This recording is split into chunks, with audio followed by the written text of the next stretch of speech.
Shalom, shalom, family. Shalom. Shalom. Karibu Sana, welcome. Welcome, everybody. Mic check 1, 2. Can y'all hear us well before we get to talking too much? Yeah. Hello, everyone. Thank y'all for waiting. We know we're a little bit late, but thank y'all. Having some technical difficulties, but we're here. So welcome. Come on in. Share the Bentu live. Lisa. Shalom, Bentu Lisa. Karibu. Shalom. Karibu. Greetings, royal family. Peace and blessings Greetings. to everyone. If y'all can hear us, give us a 1 before we get started.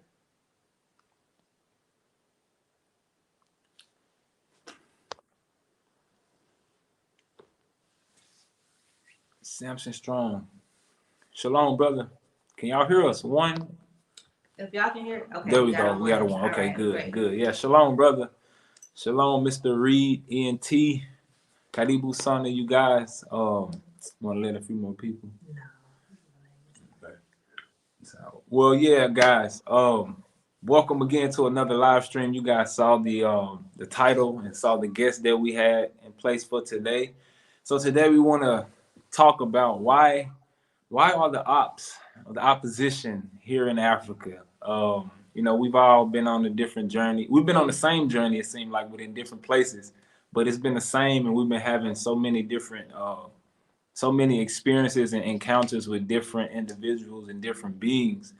And I think we feel like it's important that we really stick together and shine light on why they are here and the test that we have to endure in order to, stay over here long term and really inherit what you were called to inherit. So, we have 2 special guests or 2 families today. We're gonna have on the platform on today, and both of them have been doing their own work and building their own communities. And we're gonna get a little bit of the backstory about what they have been going through and what they've experienced with the opposition and how they've overcome and continue to press forward and build what they've been called to build. So first, we're gonna invite our sister Alita Israel to the stage. So Hi. Hello, sis. Karibu Sana, welcome. Kwaba, thank you. All right. And appreciate you guys having me here. I like your hair, sis. It's cute. Thank you. You're welcome. You're welcome. So we have another guest, Life with the Kings, and they will be on a little bit later. Unless actually no, he's here now. So are you ready, bro? Oh, okay, we good. Ready? We're okay, good. Great. All right. What's Brother good? What's Shalom.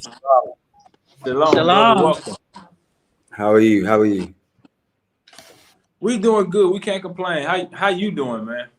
Oh, we good. We good. We good. The wife is coming. We're running late because we are family. We got children, so you have to bear with us. But we are good. Good. Glad to hear. So you want to go say something? No, you go ahead. Well, first, thank you guys for taking the time and making the sacrifice to come on here and talk with us and have this discussion. We know there's a lot that goes on. Most days before the live streams, there's a power outage or something in. Right. On today, brother. So, man, thank you for enduring. We appreciate it, and we know every time we have some of these. What's the word I'm looking for? Discussions. Yeah, discussions and discussions. We will have attacks that come our way. So it's all about how we endure and how we, stay true to the mission and stay true to what we agreed to do and what we were called to do. So, man, thank you guys for sacrificing and coming on here to have this discussion on tonight. We appreciate it. You're welcome. Yes, thank y'all. So, why are the ops in Africa? Yeah, and I think most people know what ops mean, but just in case you don't know what an op is an enemy, or another word is opposition, someone who's opposed to. So we're trying to figure out this discussion. We're really going to be sharing our stories. Most of you guys know us, but some of you guys don't know us. We're just gonna kind of be sharing our stories and talking about what we face here in Africa and why do we individually feel like the opposition is here in Africa? What are they here to do? What is their purpose? Because we know that the most and everything, the Most High allows everything. The Most High allows good, He allows evil. He created good, He created evil. So we know that these people are here for a reason. And we don't necessarily want to focus on people because we know that at the end of the day, everything is spiritual.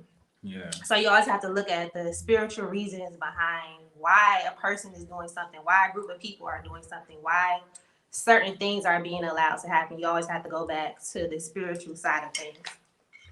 So, let me pull this up. Nehemiah. Oh no. Give us 1 second. But as we look it up, this fight and this journey that we on, it comes with a lot of spiritual attacks that you don't even take into consideration until you get here. Like Right. man, those attacks that hit you, it's like, bro, it hurts more when it comes from those who we least expect. It's like you have your arms wide open and you feel like this might be the one. And then they go deeper than the last person, and you like, dang, who's going to be? So we got to understand this. It's really training us to be the leaders that we are called to be. That's what I've been learning. Like we learning how low our people will go, so that we can stay out of that way and still know how to pull them out of that. So it's all for a greater reason, a greater purpose, even though it don't feel good. But we still have to just walk through it because that's what pioneering is all about. Yeah. And Yeah. I forgot to welcome Alita's channel and as well as Life with the King channel. So if you're watching from Alita's channel or Life with the King channel, welcome. So we're just going to start off by telling our story briefly. We're not going to give like the full long story, but we're going to tell our story and then we're going to talk about why we feel like the Opps are here in Africa. So you can go ahead and start off. Tell them a little bit about us. Oh wow. We started this journey in 2020. It was at the height of the thing that they had going on. I don't even know if we can say it. Yeah. So it was Right. at the height of that You gotta stuff. say Coke 45. Right. at the height of Coke 45. And we were a family in Nashville, working our natural wellness business. My wife is an herbal practitioner and a student midwife, so she knows how to make herbal products. And I was the salesman and the spokesperson behind all of the products, and I was selling them at the farmers market in Nashville. And we were working and hustling, and we just was tired of the environment and tired of having to deal with life over there. We was in the process of having to try to find somewhere to move. And when we were in that process, we didn't feel comfortable going anywhere in that environment. We knew we would have to tuck our black in and have to, not be ourselves in order to be comfortable over there. So we were just waiting and looking for an opportunity. And, we prayed about it. And this woman ended up having a dream that we were supposed to be in Africa helping people pave the way and get back. So after she had that dream, we sort of sold everything we had and took all the money we had and came over here and built what we have built so far over these past 4 years. And Wow, you really condensed that story. that was I'm good at that. You got through that fast. But yeah, so piggybacking off where he left. So we sought the Most High for direction. He told us to come to Africa and pave the way. But when we came, we didn't initially know that we would be doing what we were doing now. We initially just planned on doing our herbal business. Many of you guys know, we have Forest Herbal business where we make and sell all natural wellness products, herbal products, skincare products, things of that nature. So we just thought that we would be doing that. And Tim was doing content. He was doing content on YouTube and Instagram. He had just went viral on a video, and that's kind of what like catapulted us into doing like YouTube and everything. So you know, we came, we thought that we were going to be doing herbal products, and we started off doing that. We wound up getting a store in Dar es Salaam, downtown Dar es Salaam. We wound up getting an herbal shop, and we were doing that for a while. But again, like once we started getting comfortable, thinking like, okay, like this is what we're here to do, the Most High was like, no, like I have something else that I want for you to do as well. And so He put it upon our heart to start Zion Eco Village, and this has been like the source of all of the contention. Like once we decided that we were gonna be obedient and start helping the Eco Village, that's when like the enemy rose up like so strong, and it's just been an upward battle since then. This was in we came in 2020. We started the Eco Village in 2021. And even from like the first group of people we started it with, it's just been nonstop warfare. Like the enemy does not want this thing to go good, but he's a liar, you know.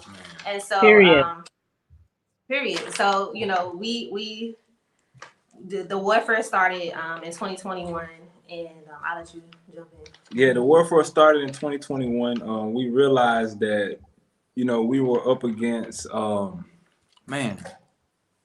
strong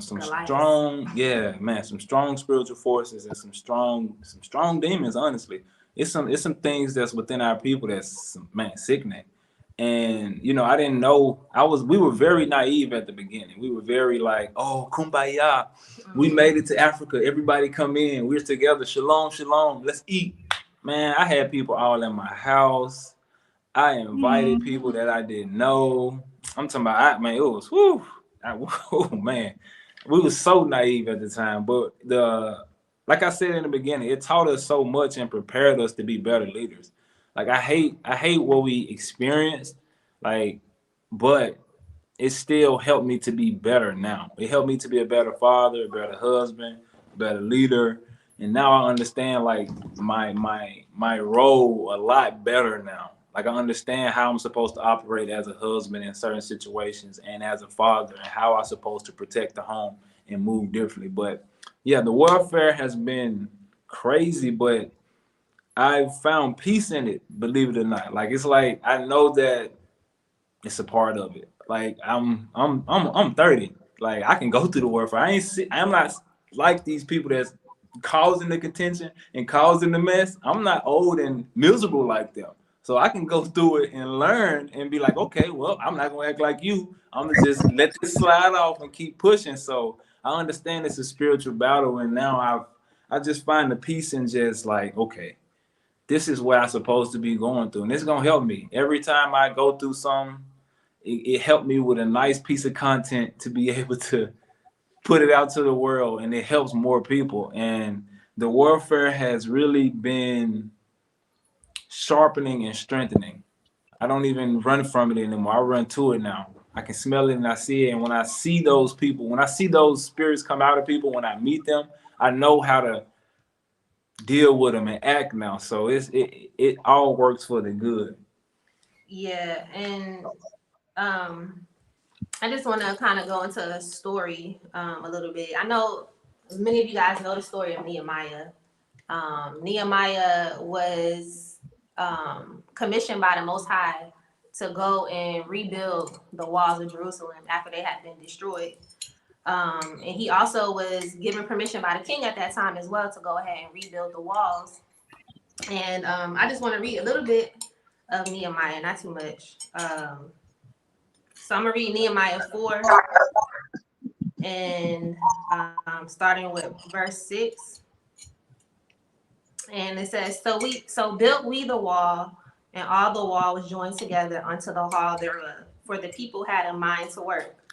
But it came to pass that when Sanballat and Tobiah and the Arabians and the Ammonites and the Ashdodites heard that the walls of Jerusalem were made up, and that the breaches began to be stopped, then they were very wroth, and conspired all of them together to come and to fight against Jerusalem and to hinder it, excuse me. Right? So every time I read Nehemiah, or like somebody brings up Nehemiah, I'm like, this is me. Like, just go ahead and just scratch out Nehemiah's name and put in Alita or Life with the Kings, or just put in anybody who's helping to build in Africa, because this is exactly what's going on. You know, like somebody got a call, got an assignment from the Most High. Nobody else was around. It just was Nehemiah and the Most High. They had their communion time.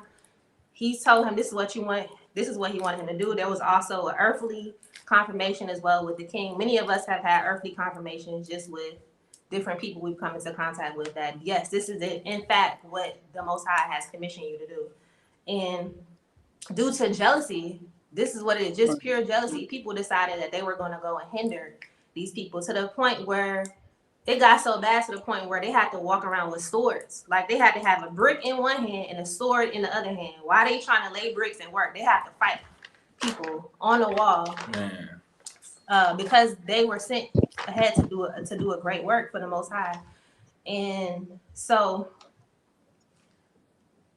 the reason why, I would say the main reason why I feel like the enemies of the Most High are in Africa is for people to begin to evaluate the state of your heart. Everybody has to begin to evaluate the state of your heart. Because if 1 minute the Most High told you to do this, and then a month later, a week later, or 2 weeks later, or the minute something bad happens, you're saying a different story, you have to ask yourself, what spirit am I listening to? What is the state of my heart? If I know I was already given directions, given instructions, I was supposed to do this, or maybe you weren't given instructions, maybe you lied. I don't know what the state is, but everyone has to evaluate the state of their own heart. You know, like, are you into witchcraft? Why do you feel the need to control others? Why do you feel the need to control the narrative of other people? Why do you feel the need to slander other people to control how other people view other people? This is the same thing that was going on at this time in Nehemiah. People are going back to the king, going back to different governors. Oh, you know, like we have to conspire against them, you know. So, you know, everyone just has to take a good look at their heart. Yeah. You know, like, why do you feel the need to get favor off of the back of somebody else? Why do you feel the need to backdoor somebody else to get their favor instead of getting your own favor?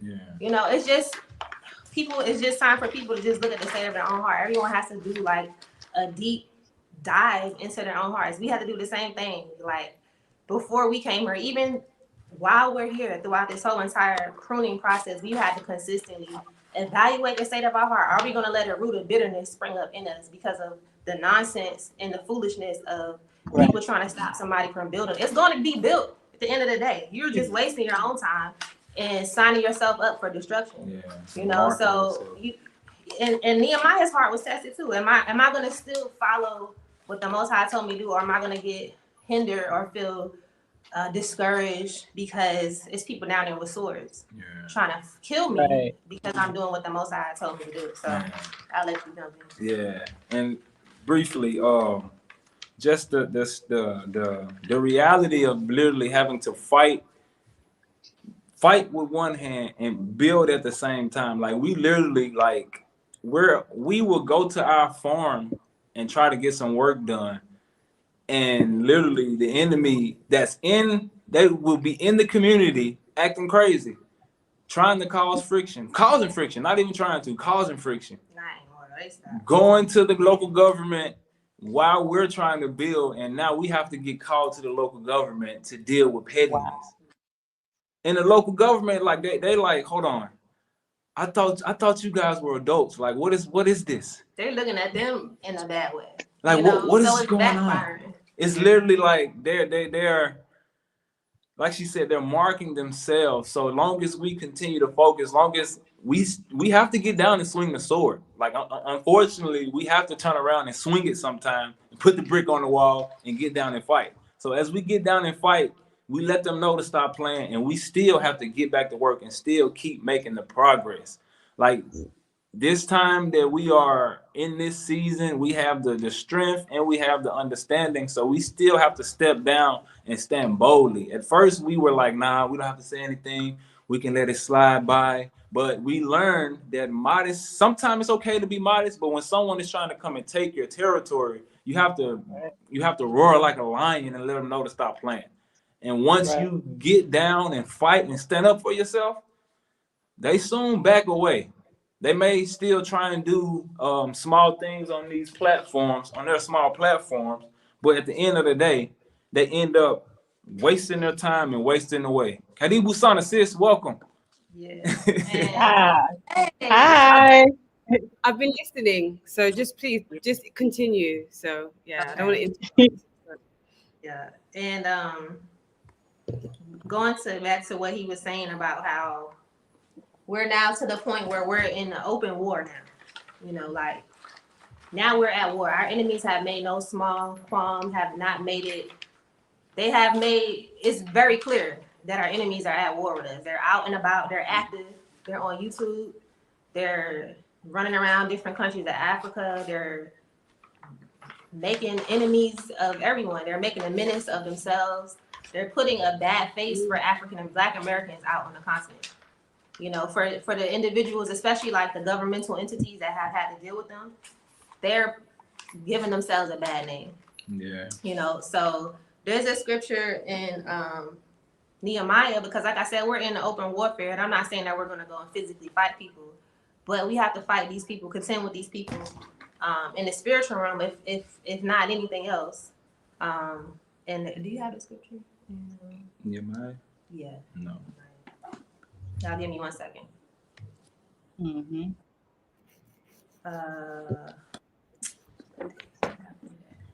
Okay, well, I can't find it right this second, but there's a scripture in Nehemiah. Oh, here it is. Okay, so it's Nehemiah 13:25. And it says, Nehemiah says, and I contended with them and cursed them and smote certain of them and plucked off their hair and made them swear by God, saying, ye shall not give your daughters unto their sons, nor take their daughters unto yourselves, unto your sons.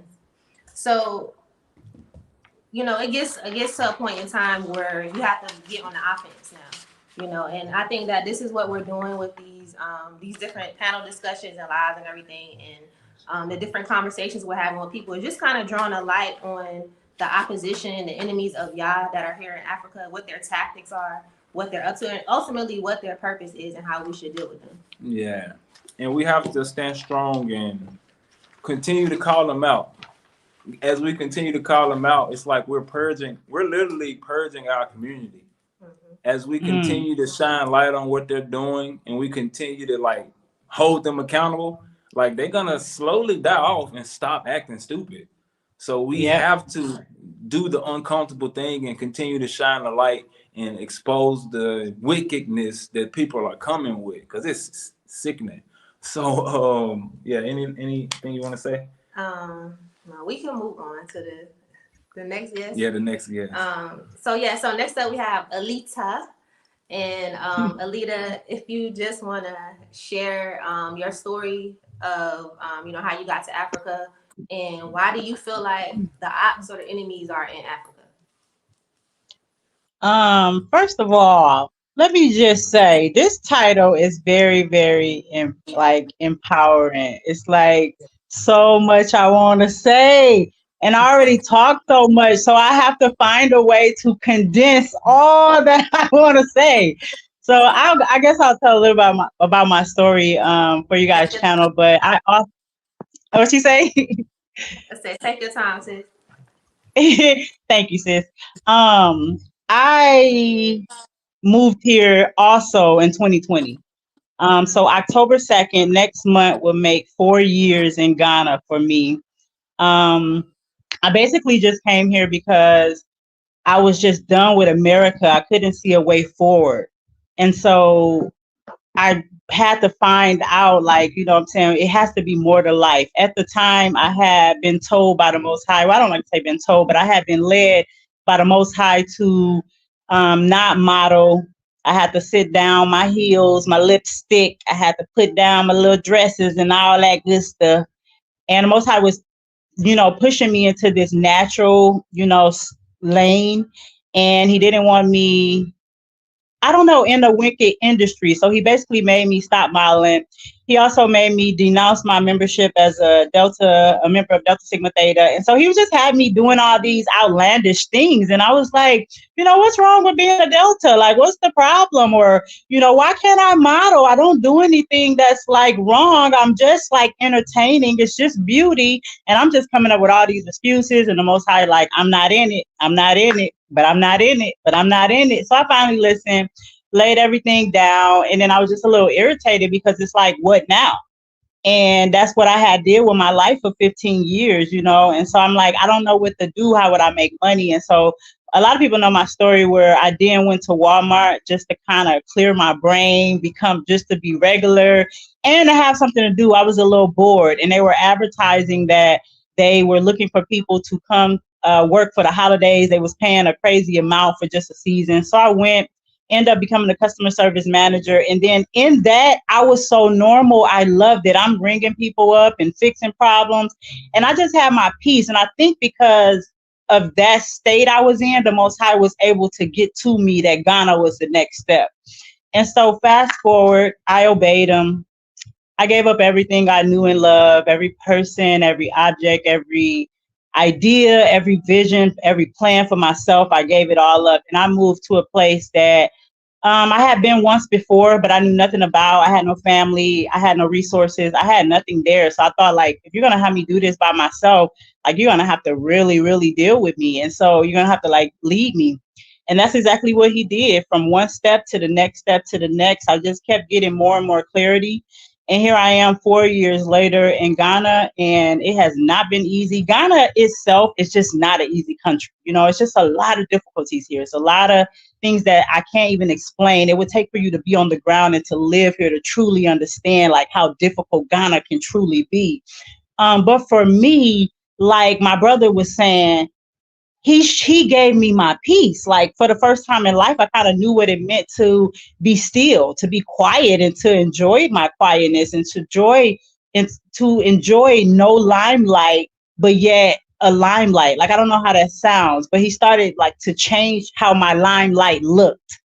And so now I'm in Ghana, and like my sister was saying, where my sister go? I want to talk to Siobhan. Where she did dipped off to? When, like Siobhan was saying, when I first started here, she come right back. Okay. When I first started my life in Ghana, I was doing the same thing you guys were doing. I was doing all natural products. Hey, Siobhan. So I was doing like beard oil, hair oil, deodorant, body butters. I was selling neem powders, moringa powder, mango powder. I was just like doing everything that I felt the most I do. And I felt so good. I went and got certified as a formulator. And I was thinking, oh my God, when I get my husband, I'm going to make him all type of things from the garden. He's going to love me. I'm going to keep him so healthy. I'm thinking about myself only. I'm not thinking he's going to do all of this for all these strangers. I'm thinking about my life only. Let me get me some land. My family don't know what it means to be owner. Let me show them a real owner. You feel me? Like I'm about to like build my house. Like I'm like changing the game. You feel me? I'm breaking generational curses out here. So I'm not really thinking about like everybody else in the direction he's taking me to. I'm thinking about me and my family. I'm saying if I get land, if I build my house, if I get a borehole, I don't have a water bill. If I get solar panels, I don't have a light bill. I know how to feed my family from the land. Wow, I know how to make my bread from scratch. I got an outdoor stove. You feel me? Like I'm like thinking I'm a beekeeper. I'm finna harvest honey. I got chickens. I'm finna have my little eggs. Like what? That's what I'm on. Like, and so I'm not really understanding that it's bigger than me. That the Most High is gonna have me do all this stuff for all these strangers, and I'm gonna have to come subject to a mission that He actually has me here for.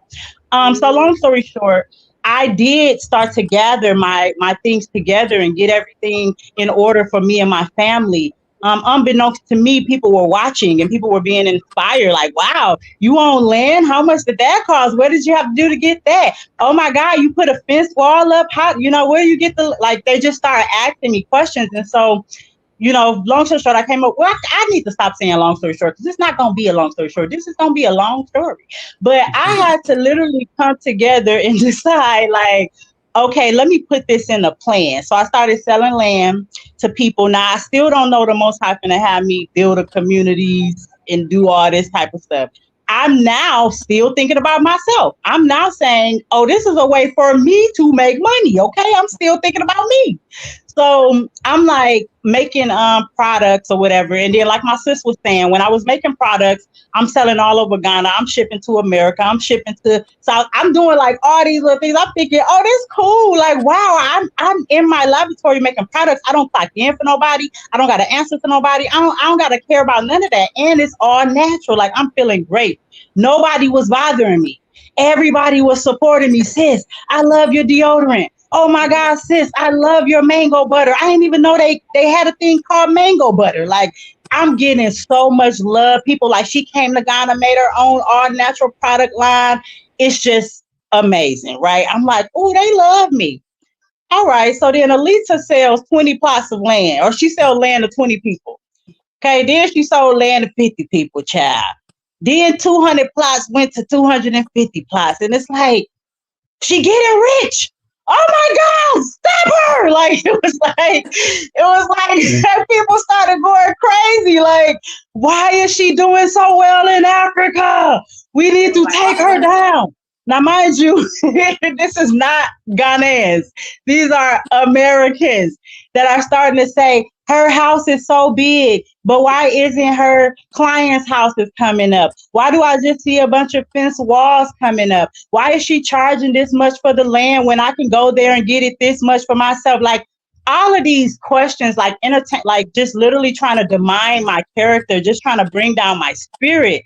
And so when y'all say we have the same story, y'all, let me tell y'all, these people have went to GRA to say she ain't paying her taxes. You gotta make sure she paying her taxes. How is that your business? But anyways, they didn't went as far as to go. They didn't went to GRA. She ain't paying her taxes. They didn't went to SNCC. She not paying the workers. Oh my gosh, she not paying. They SNCC fee for them. They didn't went to the police officer. We have a woman that's in our country making millions, and she is scamming. Because now, y'all, they didn't got the chief on their side. They didn't went to the chief that I done brought resources to. A community been idle for 30, 50, 60, 70 plus years. The Most High then brought my little hands here and then brought life to this area. And so now all of a sudden the chief is hearing their stories. Now, mind you, these are disgruntled former clients. These are not people who I'm actively working with and I am, laying my life on the line, giving it all away for strangers. These are not the people that's appreciating the journey. These are the people that, like my brother said, that have to be weeded out. You're not gonna fit this community. Your personality is wrong. Okay, we not vibing, first of all. How am I gonna even build your house and not vibing with you? And so I started weeding out, who wasn't right, who, refund. I started being known as the refund lady. Okay, so how you go from being known as the refund lady to be saying she scammed you? It's one or the other, baby. Okay, I can't refund you and scam you. Make up your mind. Y'all just retarded. And so I literally started getting grief on every single corner. I'm talking about GRA. Bring in your accountant. We want to see your paperwork. All my stuff in order. You feel me? Because I'm not no dummy. And the Most High didn't raise no fool. And if he brought me and put me in a position of this magnitude, you definitely got to understand that he's going to equip me to keep my position. So all my stuff in order. I won every battle, period. And so GRA, here's my taxes. SNCC, I pay my workers. What you saying? If they stay with me long enough, when they retire, they're getting a check from this company. Like, who else? Chief of police. Oh, this woman is in our community scamming. She's charging this month for the land. I'm laying out. This how much the land costs. This what I gotta pay for. Black, proven. Then I've been summoned to the court. The court, the judge, the chief, I'm saying all these names, but the king, he doesn't like that I have an entourage, that I come in with a lawyer and an accountant and my project manager and my supervisors and my mentor and my father. So he's making fun of me. Oh, she's coming with an entourage. Like, no, I'm coming to prove my case. These are the people who gonna prove it. You want to talk numbers? Talk to him. You want to talk legal law jargon? Talk to him. You want to talk about spiritual journeys and who leaded me? And if I'm in line, talk to him. Like, so he didn't like that I was so put together that way and I didn't have to say nothing, that I sat in the court like this the whole time. Yeah. He didn't like that. He don't like that they call me madam. Oh, madam does madam. Who is madam? You know doggone well who madam is, because I'm the only woman in this room. It's me. So madam, me. So he didn't like any of that. The Most High is like slaying them, like left and right, just slaying them. And I ain't doing nothing. I ain't saying nothing. All I'm doing is proving my case. So long story short, damn, I did it again. Not long story short. So I started fighting these battles, and I'm doing it alone, but I'm not alone. Like I don't have a partner, but I have a covering. The Most High don't play about me. My mentor don't play about me. My father don't play about me, and my clients don't play about me. So I had all of this covering me, all of this protecting me and speaking up for me and getting loud for me. And it was just like, because I'm successful. All of it came about is because I'm doing too well. And if you're doing too well, you must be doing it in a corrupt way. If you're doing too well, you must be doing something that is illegal or negative or wrong. And so none of it prospered. I even got more from it. But just like my brother and my sister was saying, what I learned from the situation is the humility of it all. The Most High brought me down, because although I was winning every battle and the Most High was covering me, I was looking at myself like, what did I do that I could have did differently to not garner all of this? Okay, yes, you could have had a better attitude with these niggas, because that's who they are. And I don't know how to deal with niggas too good.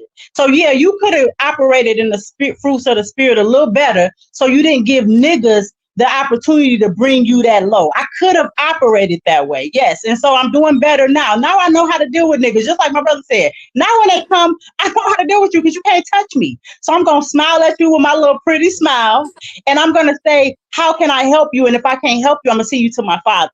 And so I could have handled it better with my attitude. I could have handled it better with, see, I'm a no nonsense type of person. So as soon as you start getting on my nerves or acting stupid or like a nigga, I'm going to block you.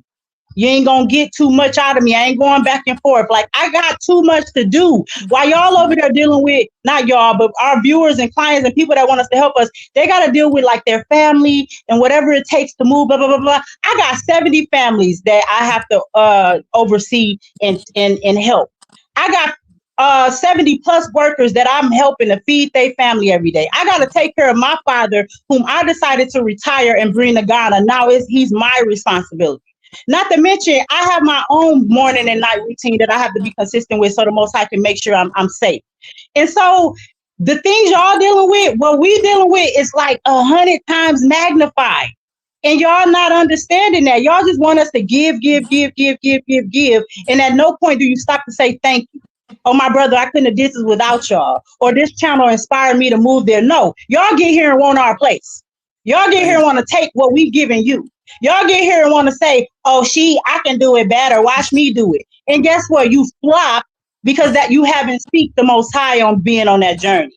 And then you mad at us because we didn't flop, because we did seek the Most High on pursuing this journey. I didn't choose to be in a position that I'm in. So for you to be upset with me because the position I'm in, it's like, it really is very retarded, because the Most High has something for all of us. He gave us all a promise, but you got to get back to the law, statutes, and commandments in order for you to receive yours. You're not going to get mine.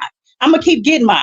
And so when we say the Opps are in Africa, the reason is because this is the second Exodus. Okay. And did they let the children of Israel go easily? No. Moses, the Most High had to say, let my people go. 10 plagues he had to send to Egypt before my people was let go. So of course the Opps are in Africa, because this is the second Exodus. You don't have to believe that Africa is the promised land, that Africa is safety. It don't matter what you believe. It matters what the Most High is doing in the movement he's putting on the minds of countless of people. And so, yes, the Opps are in Africa because they need to stop this movement. You got other people in the world talking about what's happening in Africa on CNN and Fox, because it's a movement that's going on. So we're going to have to go through the ups and the downs of being a part of this movement, because the enemy don't want it to happen. He don't want us to come back to our own. I mean, everybody on this line make all natural products. Everybody on this line is natural. Everybody on this line believe in gardening and farming. Everybody on this line believe in taking care of their significant other and their families. He doesn't want us to get our proper hierarchy back. He doesn't want us to get back our mind, our mental state of being. When you're in Africa, you can center yourself. because we don't have overhead, we don't have debt, we don't have loans, we don't have, all of these things in America that keep us distracted. They are not here. So what happened with me is my pineal gland, my third eye was able to open to not only see myself, but I can so clearly see everything around me that I'm not and I will not participate, and I will set myself apart because I know what time it is. And so the Opps being here, we are to expect them. What we need to be doing is to be steadfast, fasted, and prayed up so that we know how to, deal with them. And so my little first encounter of all of this madness I went through this for 6 months. My own project manager left my company because he had been told by people that I refunded that he can do better than me. Ain't never made this much money in his life. Ain't never owned a vehicle or knew how to drive. Never built his house, nothing. And you're going to bite the hand that feeds you because you want more money? Like, and all the money you getting is not enough. Like, it's just kind of weird how people thought they was going to take my business, destroy my character, bring down my spirit, and just kill me. I don't even know these people for them to hate me this much. I'm just too vibrant. I'm too loud. Like, they don't even like me now. Like, why is she talking so loud? Because I'm loud. The Most High didn't tell me to shut up yet. So I'm loud, baby. I'm loud about what the Most High doing in my life. I'm loud about what he has brought me from. I'm loud about where he's taking me to. And if you look at it as bragging, that's a heart posture of jealousy you need to attack. That's personal. And so now I want to go to the part of my sister asked me to tell y'all what story, or am I supposed to let y'all ask me that question? Yeah, you can go ahead, because we was touching on, it's a bunch of stories that like we all feel like we relate to, like Nehemiah, Isaac with the wells, and King Saul, King David. So if you want to tap into any of them, sis, go right on ahead. Girl, they all remind me, but I want to bring up the one person they finna be mad. I say, like, they finna be mad that I compare myself to Moses. I don't compare myself to Moses. My position do. My situation do. My life do. I don't think I'm like Moses. I just feel like me and Moses had similar thoughts. Moses was like, now, Most High, what you trying to use me for? I am not the person for this job. First of all, I got a speech impediment. So what you want me to say to these Negroes? Don't even worry about that. I got you covered. Your brother Aaron finna help you. Moses did not feel like he was the person for the job. And that is how I feel still today, even though he growing me, he's showing me how to deal with things better. He's showing me how to calm down and be a little bit more patient, a little more tolerant. He humbled me all the way down. And I still don't feel like I'm the person for this job because this job entails people playing in your face. I ain't never been a person to allow nobody to play in my face. This job requires you to like be a little quiet and be like, you got to know you the winner. And then you got to see losers and let them just stay a loser. No, I'm a fighter. Like, I normally meet you where you at. Like, I match energies. I'm getting out of that spirit, but I'm going to give you what you're giving me 100 times more. And it's because of the trauma I've been through and where I come from. I'm not saying it's right. I'm telling you what it is, period. And I ain't never been a hoe. I ain't never been a punk. I ain't never been scared or timid. In these type of situations, I have to timid myself just to keep the peace or just to say, you won, sis. Don't even worry about it. Like, let's agree to disagree and keep it moving. I ain't never been that type. And so I see why the Most High had me in this position so that he can work on my character some more. But I still don't think I'm the person for the job. And I feel like another way I relate to Moses is that Moses had to go up to the hills and seek the Most High on getting the commandments. He up there all this time getting the scrolls for these Negroes that's down there partying, shaking their tail, drinking, making golden calves, all this stuff they know better than to do. That's how I feel. I feel like, God, why I gotta sacrifice everything? I can't party. I can't drink. I barely can curse. Every time I say a cuss word, the Most High like, character flaw, you're not edifying, what, you just turned somebody off. You're not being all things to all man. Like, I can't do nothing. Y'all get to go crazy on YouTube and act the fool, but I still gotta like come correct and make sure the Most High is not displeased for me. Y'all get to drink, smoke, party, do drugs, hang out all night, sleep with everybody. No, a nigga over here gotta be celibate. Don't touch me. I'm a child of God. Like, I gotta like stay the straight path in order for the Most High to keep blessing me and to bring me all the favor and blessings He has for me. Y'all get to me, it look like y'all having the time of y'all life and still being blessed. Now, I don't miss partying, clubbing, drug, and speaking. I don't miss those things. I did enough of it in college, baby. I was the partier. I'm not saying I'm missing out on anything by following the Most High. I'm just saying, like, wow, look at what I just keep having to sacrifice as a regular human. Look how I keep having to set correct and be down on myself because I am trying to be an example, a role model, inspiration to not only my family, but now to millions of strangers. Like, why? When they get to be down there making golden calves and twerking and having the time of their life, they got their husbands. Where my husband at? Like, why I gotta sit here and sit still? You feel me? Like, these are my thoughts. And so I'm annoyed because it's like following the Most High is not easy. Being on a journey of getting your people sustainably off of the grid is not easy. Like helping countless strangers make their family generational wealth people, it's not easy. And so I have to sit here and constantly correct myself. I got to sit here and constantly seek the Most High. I have to be obedient every single time I slip up. The Most High don't let me get away with nothing. I get a whooping immediately, whether y'all see it or you don't see it. And y'all get to just be and do whatever. And then you look at me and try to say my position is this and why I got this, why I got this. Baby, if nothing else, I've earned it.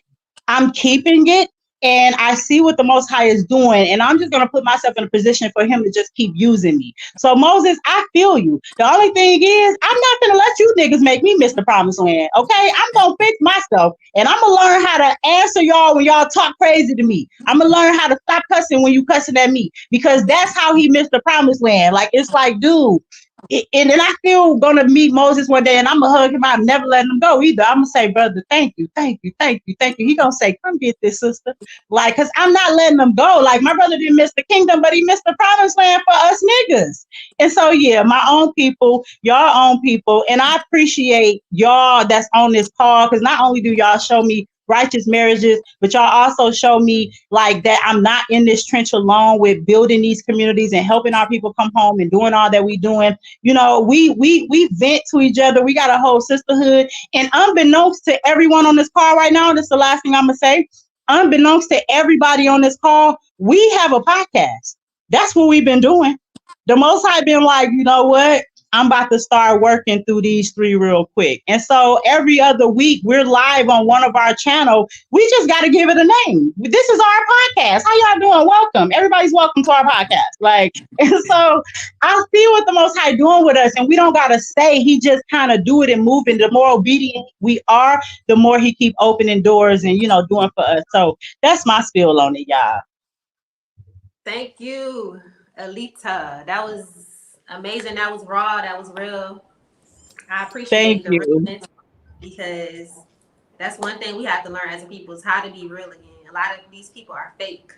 They are fake. They will smile in your face, and 5 minutes later, they talking about you, stabbing you behind your back. So, y'all, let's learn especially how to be on this real. type of stuff.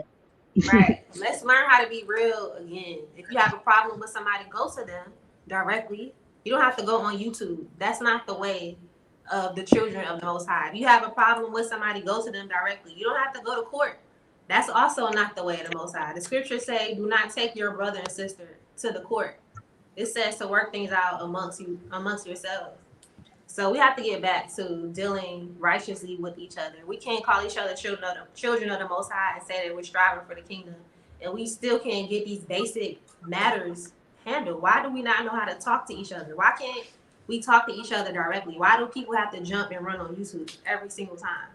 Right. You know, like, this is the type of stuff that we have to deal with as a community, because what it's showing to other people is that we can't govern ourselves. Okay, you're showing people that you have no common sense. You're showing people that we can't work together as a group. You're showing people that we're a laughing stock. When you get on YouTube and you start slandering and throwing everybody's business out, and half the stuff is lies, 95% of the stuff is lies, guess what? You're putting a bad name, you're making it worse for yourself. You know, so these are the type of conversations we're going to start having, and these are the type of things that we as a community need to observe and watch out for and rebuke, because we need to stop behaving like this. You don't see any other nations and people going on YouTube tearing each other into smithereens. You don't see the Chinese people doing that. You don't see the Arabs doing that. If they have problems, they go to each other. Even the Africans, if they have a problem, they go to the chief of the community. They will go sit under a tree. Everybody will be around, and they will resolve it right there, and they will be done with it. They're going home to go eat the ugali, they chapati, they fufu, whatever it is, and they curling up their feet and they going on about their visit. It's over with. It's not a year later, 2 years later, 3 years later, 4 years later. We still talking about the same issue that was resolved. It's not making sense. So next up, we have Life with the Kings, Brother Daniel and Sister Alondra. Welcome. If y'all want to just tell everybody about your story of why you came to Africa and why you guys feel like the Opps are in Africa. Karibu sana, guys. Greetings, family. Greetings. Greetings. Well, first of all, Greetings. to my brothers and sisters that are, on this panel. Oh boy, can we relate? Can we relate? Like, we can relate. So much so, if I said, our story is just exactly the same, and I'm not going to tell you the story because it's exactly the same, everything, you'd get the drifts of it. But for those that are new and nosy and, really enjoy the Netflix series that, they believe we are putting out there and have an opinion, I'll just give you a brief of our story. So 4 years ago, we came to Ghana because the Most High told us to. I'm going to keep it brief, short, and bullet points. 4 years ago, we came to Ghana because the Most High told us to. Simple. He was working on us before we even came to Ghana with the healing and preparing us for what was ahead. The Most High don't give you everything. He doesn't let you know everything. He gives you piece by piece. And, as you get to one step and being obedient, then he will reveal something else to you. We left the UK within 3 months of him giving us that vision and that word. We are people that have always been about healing, about living off grid, being natural. We did not come to Ghana we came to get away from convenience. We didn't come here for convenience. In fact, convenience was a word we did not like. That's just consumerism, convenience. We were trying to get away from that. We were trying to get away from people because at that point, we kind of didn't like people just because of their ways and, what the Most High was doing with us. We just wanted to be set apart. So we came to Ghana, and a lot of people don't know this, with our tent, like tent in tow, because he told us we're going to need it. A year later, we spent a year in Ghana just doing the holiday thing in hotels. Tell a lie. We actually came to Ghana and bought land straight away, jumped straight into it and bought land in a Dokrum on the Abri Mountains. Started putting up our tent platform. Halfway through, we realized the land belonged to somebody else. We saw that it was a scam. We left that, kept it moving, lost some money. And then we spent a year just, slowing down, taking our time in apartments, hotels, staying in friends' houses, just really trailing this tent around. A big, old, massive tent. You've seen the tent, it was big. We trailed it around to at least 15 different locations, right? A year later, we finally gave in to what the Most High told us was inevitable, and we found some new land and went onto that land, built a tent platform again, and pitched up our tent. Just like Alita, we did not intend to build any community. We didn't want no community. We didn't want no community. We didn't have no community in the UK, and we didn't want no community here. We were like, we just want to get away from people, borehole, everything Alita said, same thing. Just want to be set apart. And the Father told us, you're going to be self-sufficient here. You're going to be set apart here. You're going to be safe here.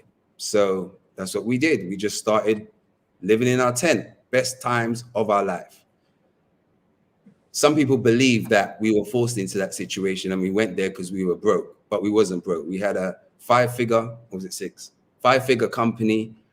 successful skincare company, just like everybody here, Illuminate Essentials, selling toothpaste without no fluoride, because we realized that first of all, people need to stop putting fluoride in their head so that they could actually wake up to the truth, and selling natural skincare. So we had that business that was bringing in an income for us. We had money and other, income streams. At some point, because we was all about healing, the father said, go on YouTube. Well, he didn't say go on YouTube, but I was like, I'm going onto YouTube. My wife was like, no, she don't want to go on YouTube. But then she received that the father said, no, do it, because it's going to be your testimony to my glory. Like your life is going to be, a testimony to the glory. So we was like, okay, we're going to do it for the Father. We're going to be obedient. We went on YouTube. Well, it blew up. And we're out there now. Keeping in mind that we didn't have no electric. We're in a tent. We ain't watching the news. We ain't got no shops close to us like that. We're doing shopping once a week in the market. So we're eating good, no poison, like no neighbors, no noise, no nothing. Go back and watch our old interviews if you don't believe me. Vanessa Camby, all of those interviews, and you'll see we were nice, just chilling, like in the bush, secluded. Even the local Ghanaians were like, what are you doing out here? Like, whoa, what are you doing out here? It was like, we love it. They thought we were crazy bronies, they used to say.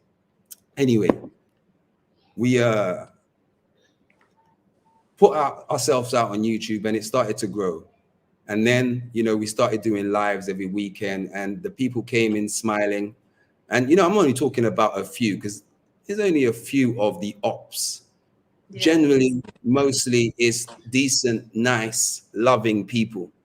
Yeah. And they come in and, they're like, oh, we love you. Like, it's amazing what you're doing out there. And then you have the other ones that are like, how could you take your children into the bush? They just don't understand the off-grid living. They put fear onto you, and we went out there with no fear. We're in the middle of the bush with snakes and everything, just the tent. And from the first episodes, you can see there was nothing around us at all. And we slowly just started to build up doing what we were doing. And then the Father gave us like an Abraham moment, and maybe this will relate to one of the stories.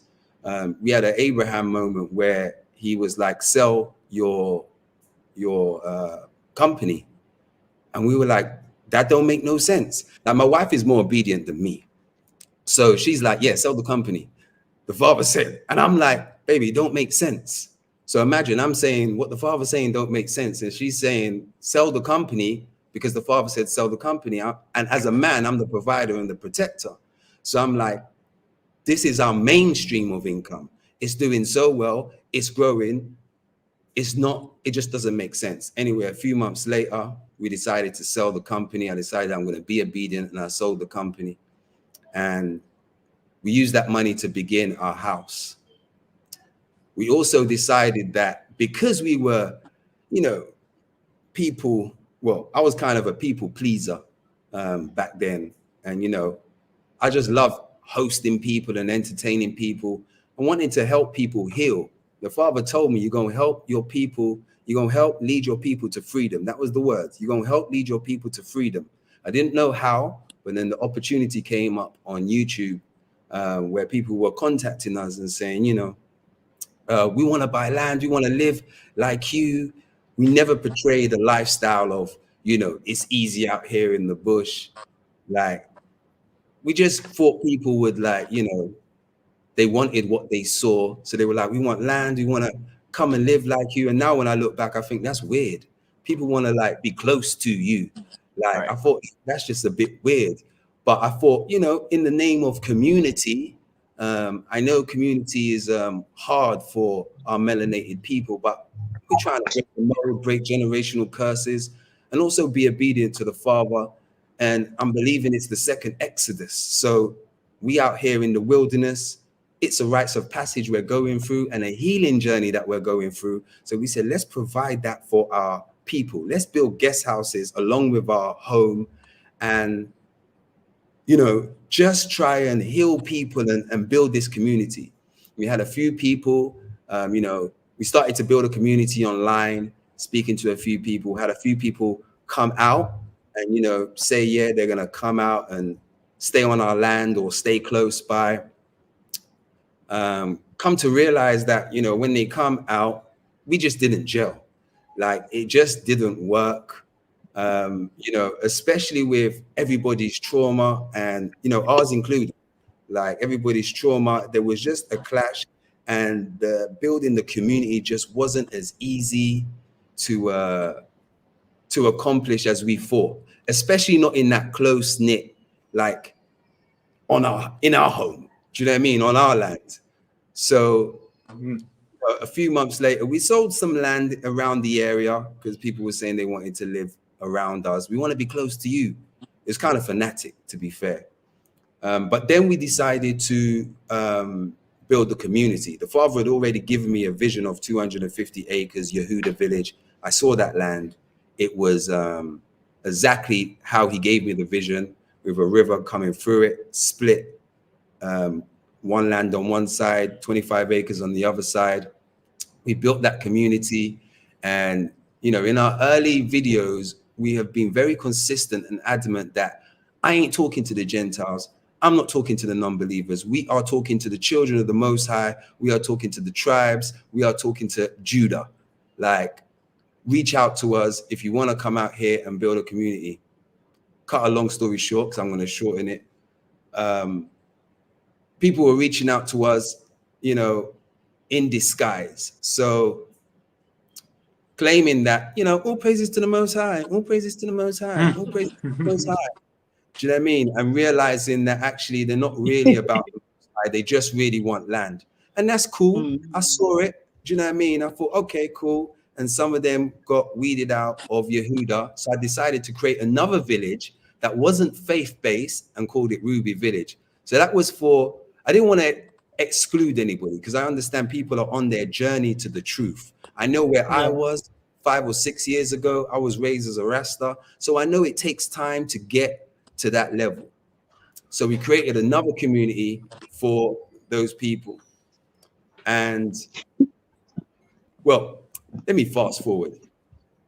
The opposition or the Opps, you know, it's real. I believe the opposition is in Africa because, well, the Most High is in Africa. And that's not to say he's nowhere else, but his presence is so strong here. And we felt that as soon as we came off the plane, we said, do you feel the spirit?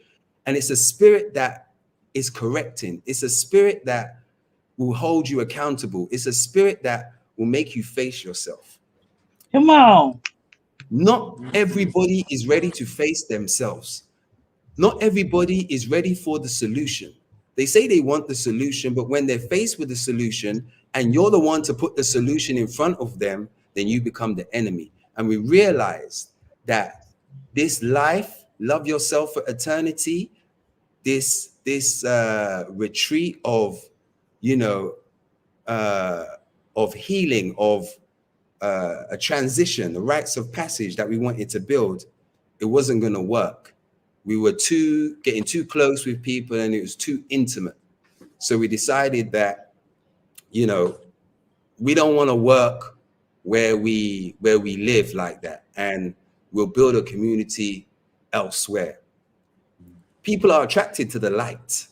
People are attracted to the light, whether they believe or don't believe, they're attracted to the light.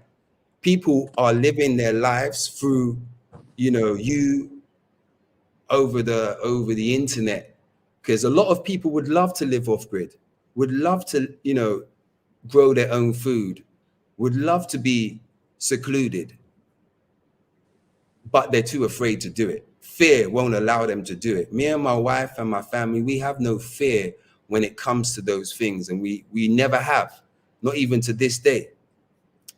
So that light that is here in Africa, that light that we bring as pioneers, well, it comes with the opposition. And the Father had told us, you're going to face persecution. It's going to happen. You're going to face persecution. I just didn't know it was going to be like this, Father, like, and consistent. That part. like a Every snowball every day. And the closer, and I think I'm starting to realize and really kind of just love it. I'm starting to love it because I realize that the more it comes, it shows me how I'm growing in my journey and how much stronger I'm getting, and how closer we are getting to the Father returning. It showed me how Come much on. we are getting to that point because, well, the darkness, it can't hide. It's being revealed. The darkness can't hide.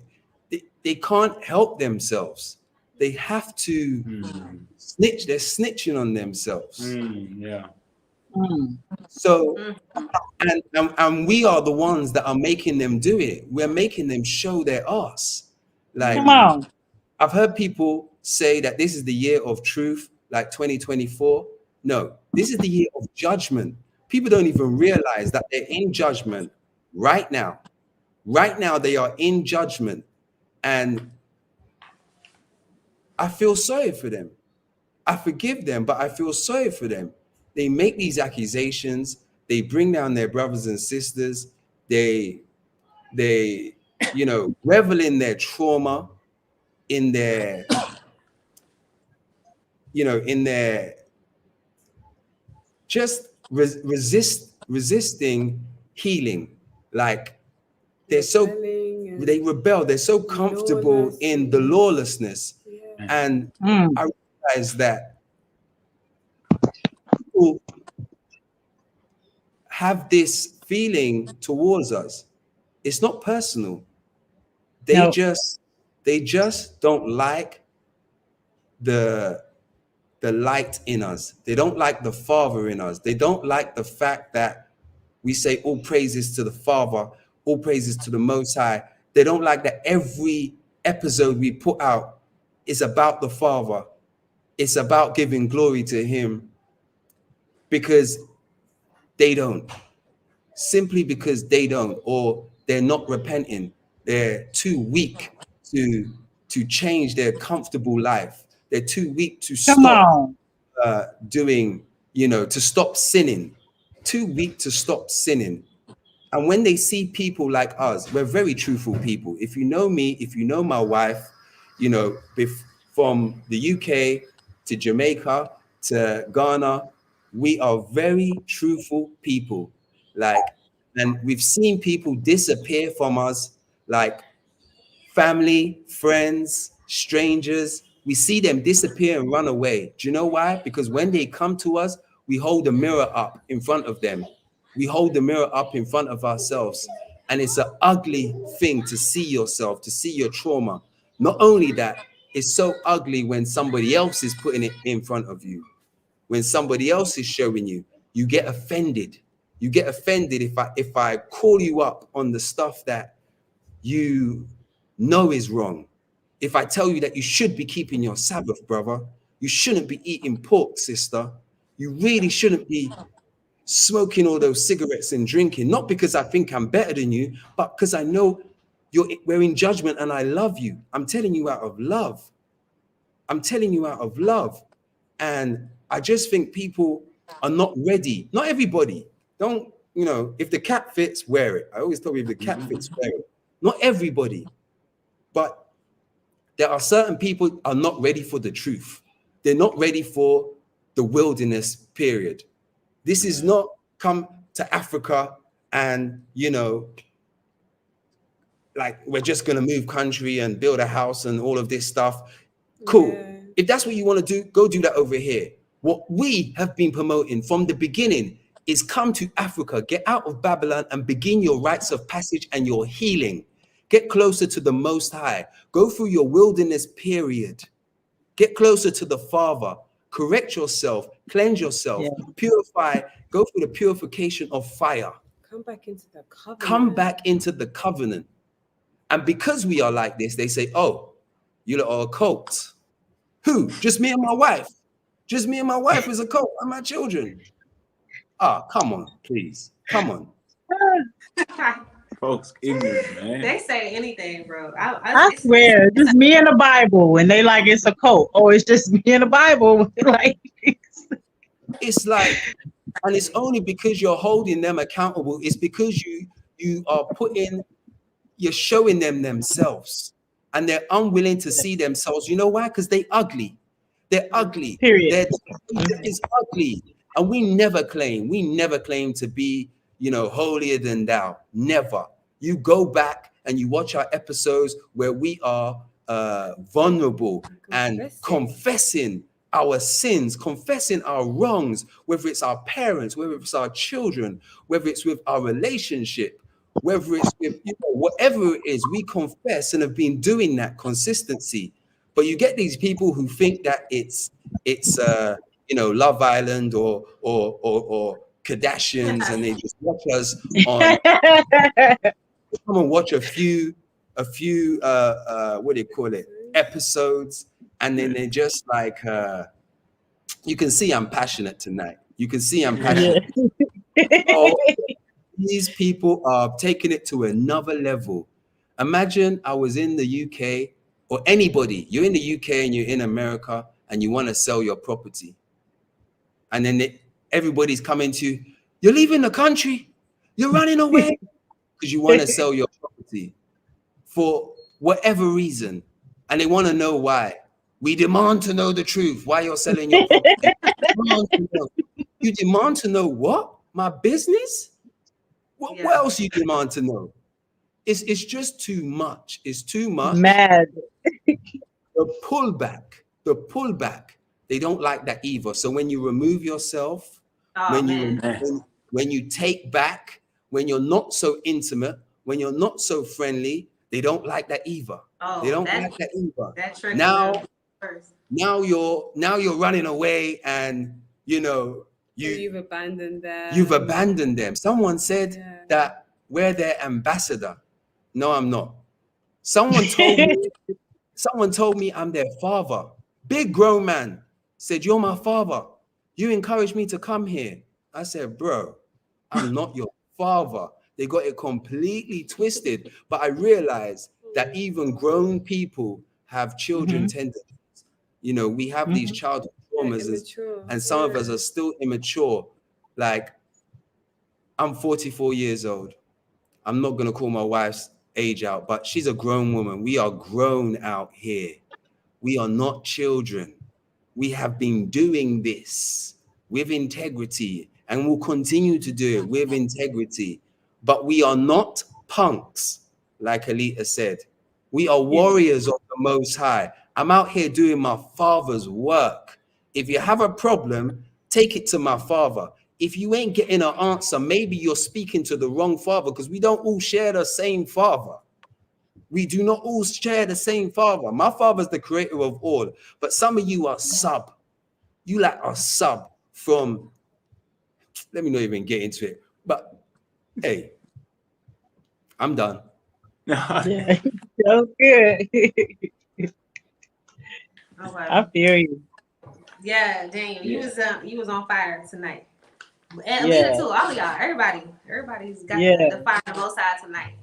But I know it's getting late, and I know our sis Alita has to get up early in the morning. So we're gonna start winding things up. We have one more question for you guys.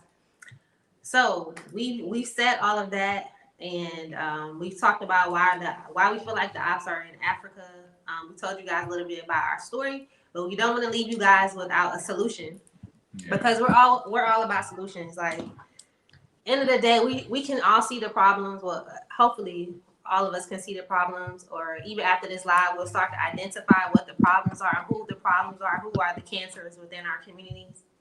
And so we're going to start off with you, Alita. What do you feel like is a solution or the way forward for the community in Africa?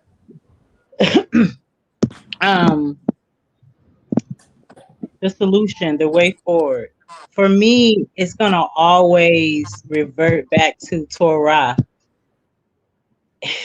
It's very simple to me. Get in the covenant, get under the laws. Like, I don't really see any other way to get proper solutions. See, the covenant, the Torah, tells us our way of life, our way to speak, our way to deal with matters.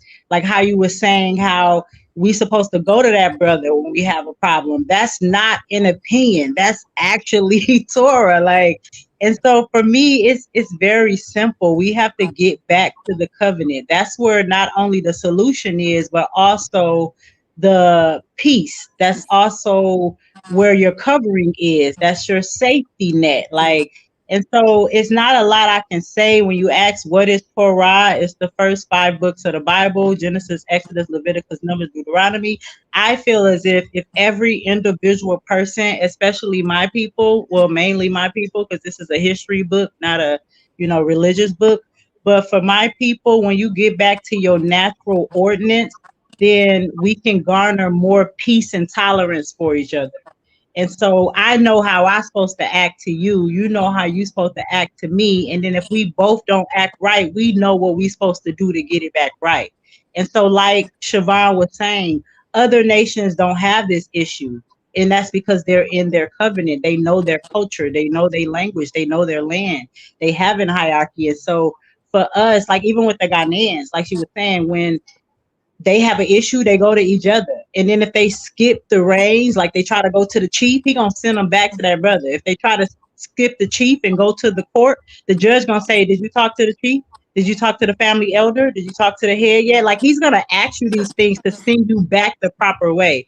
So I hope I'm not all over the place, but the solution for me is simple: is to stay under the covenant and inside the covenant of the Most High. That's where our protection and solutions are. Amen. Mm-hmm. Okay. Life with the Kings. What's the way forward for our community? Honestly, there really isn't much more to say because that is the solution. That's the whole solution. And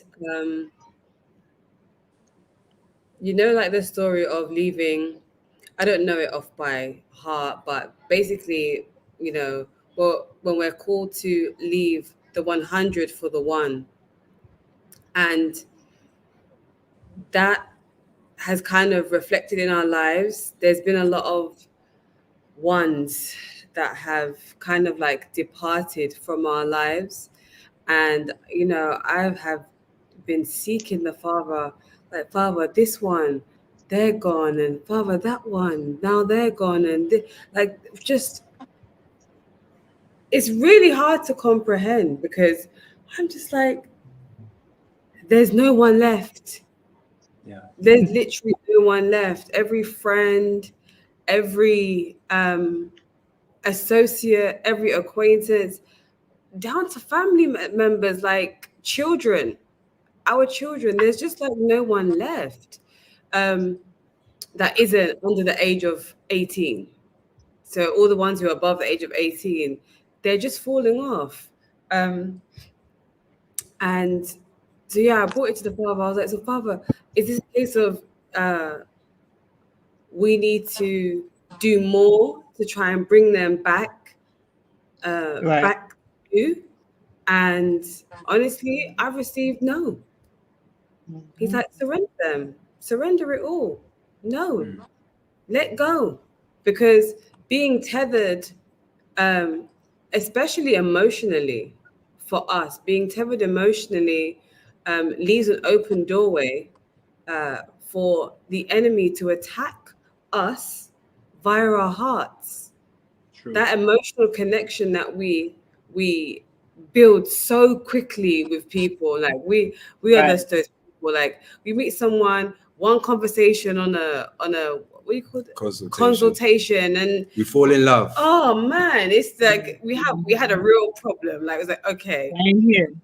issues. Like we are just too open too soon. And the Father says, guard your heart, from out of it come the issues of life. So we have really learned that hard lesson of learning how to guard our hearts over and over and over and over and over again. And as a result, like I said, we've lost a lot of people. And even still, we've been prepared to, run off and go and find them and bring them back into the fold. And the Father says no, like he will deal with them because they have to come back into covenant. Yeah, dust your feet off. Let them go. Yeah. They have to be willing, because before we came to Ghana, because we received and heard the call, like we were called here. We heard our Father's voice and we were obedient and we came. We didn't come here like, my husband gave his rendition of the story,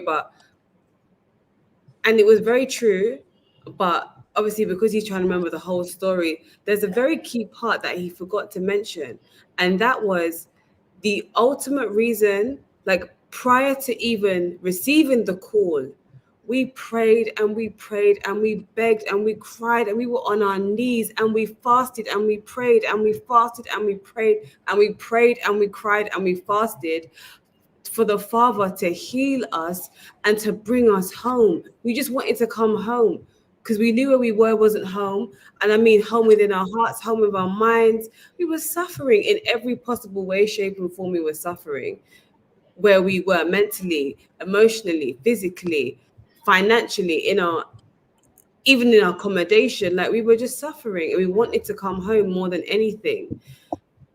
And we wanted to be, when I say home, I don't mean just home to Africa, I mean home to my Father. We wanted to come back into the covenant with our Father. We just wanted him, and we were prepared to do whatever it took, whatever he wanted us to do. Father, we would do it. Just tell us what to do. Give us the chance, Father, and let us do whatever we need to do so that we can come back home to you.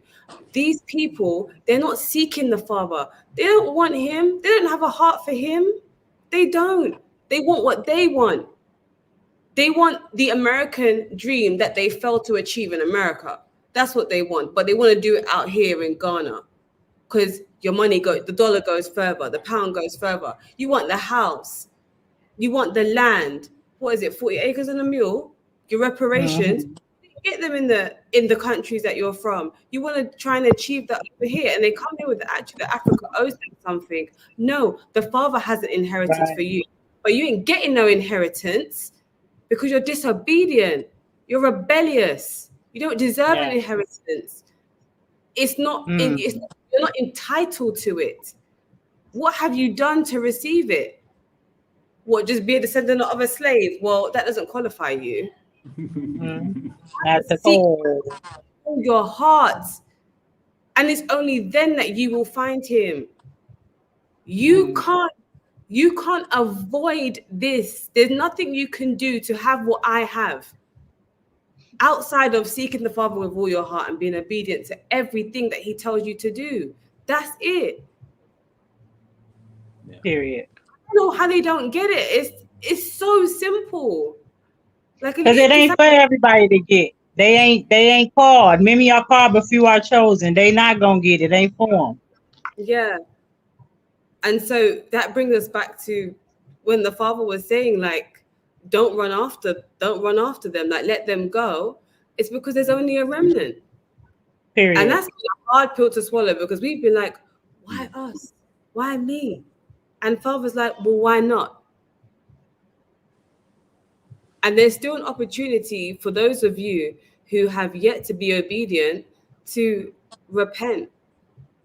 But when I tell you, you are running out of time, best believe you are running out of time. Man. You're going to look around and you see these faces that you see on the screen right now. We're going to be gone. We're not going to be here. This is not the final destination. Please believe me when I say this is not the final destination. You are going to look around and we're going to be gone. And you know who we're going to be gone with? The Spirit of our Father, because he is going to remove himself from this earth. And then what are you going to do? Wow. You gave another solution, sis. You said repent. That's the other solution. There you go. Yeah. And also, when you posed this question to us earlier, off camera, obviously, I thought about the solution, and everybody's answer is correct. But for me, the solution, when I said to the father, like, what is the solution? What do we do at this point? And he said, continue to be the example. Continue to be the example. Continue, don't come off of YouTube. Continue to show them the path, because I told you that this platform is going to be for my glory. And I didn't tell you it's going to be an easy ride. I didn't tell you it's going to be an easy ride. But keep going. Keep showing them, because at some point they're going to have egg on their face and they're going to wish they listened. Touch not my anointed ones. Anointing, yes. Anointing that the Father put on me is going to kill you. You can't handle it. I'm telling you, because it nearly killed me. It's going to kill you. You can't handle it. Take it. It's not for you. Take your own mission. Stop being covetous. Take your own mission. Seek, first of all, you ain't going to get a mission unless you repent. Seek the Father and you shall find. And then when he can see that you can actually be in service, then he may give you a mission. But I'm telling you now, not everybody is going to make it. Not everybody is going to make it. It's a narrow road, and I'm continuously seeing that that road is getting more narrow and more narrow and more narrow. And people be like, oh, but this is business and you're talking the Most High. It's one of the same. It's one of the same. I always tell people that come to me, if you go through this process with me, please have patience and faith. That's all you need. Patience and faith. Not ID, not, diplomas. Patience and faith. Because you think it's about this world.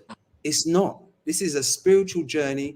This is a healing. This is a rites of passage. This is the wilderness season. And you don't even want to go in the wilderness. Scared, fear. Everything you acquire is behind fear. Everything.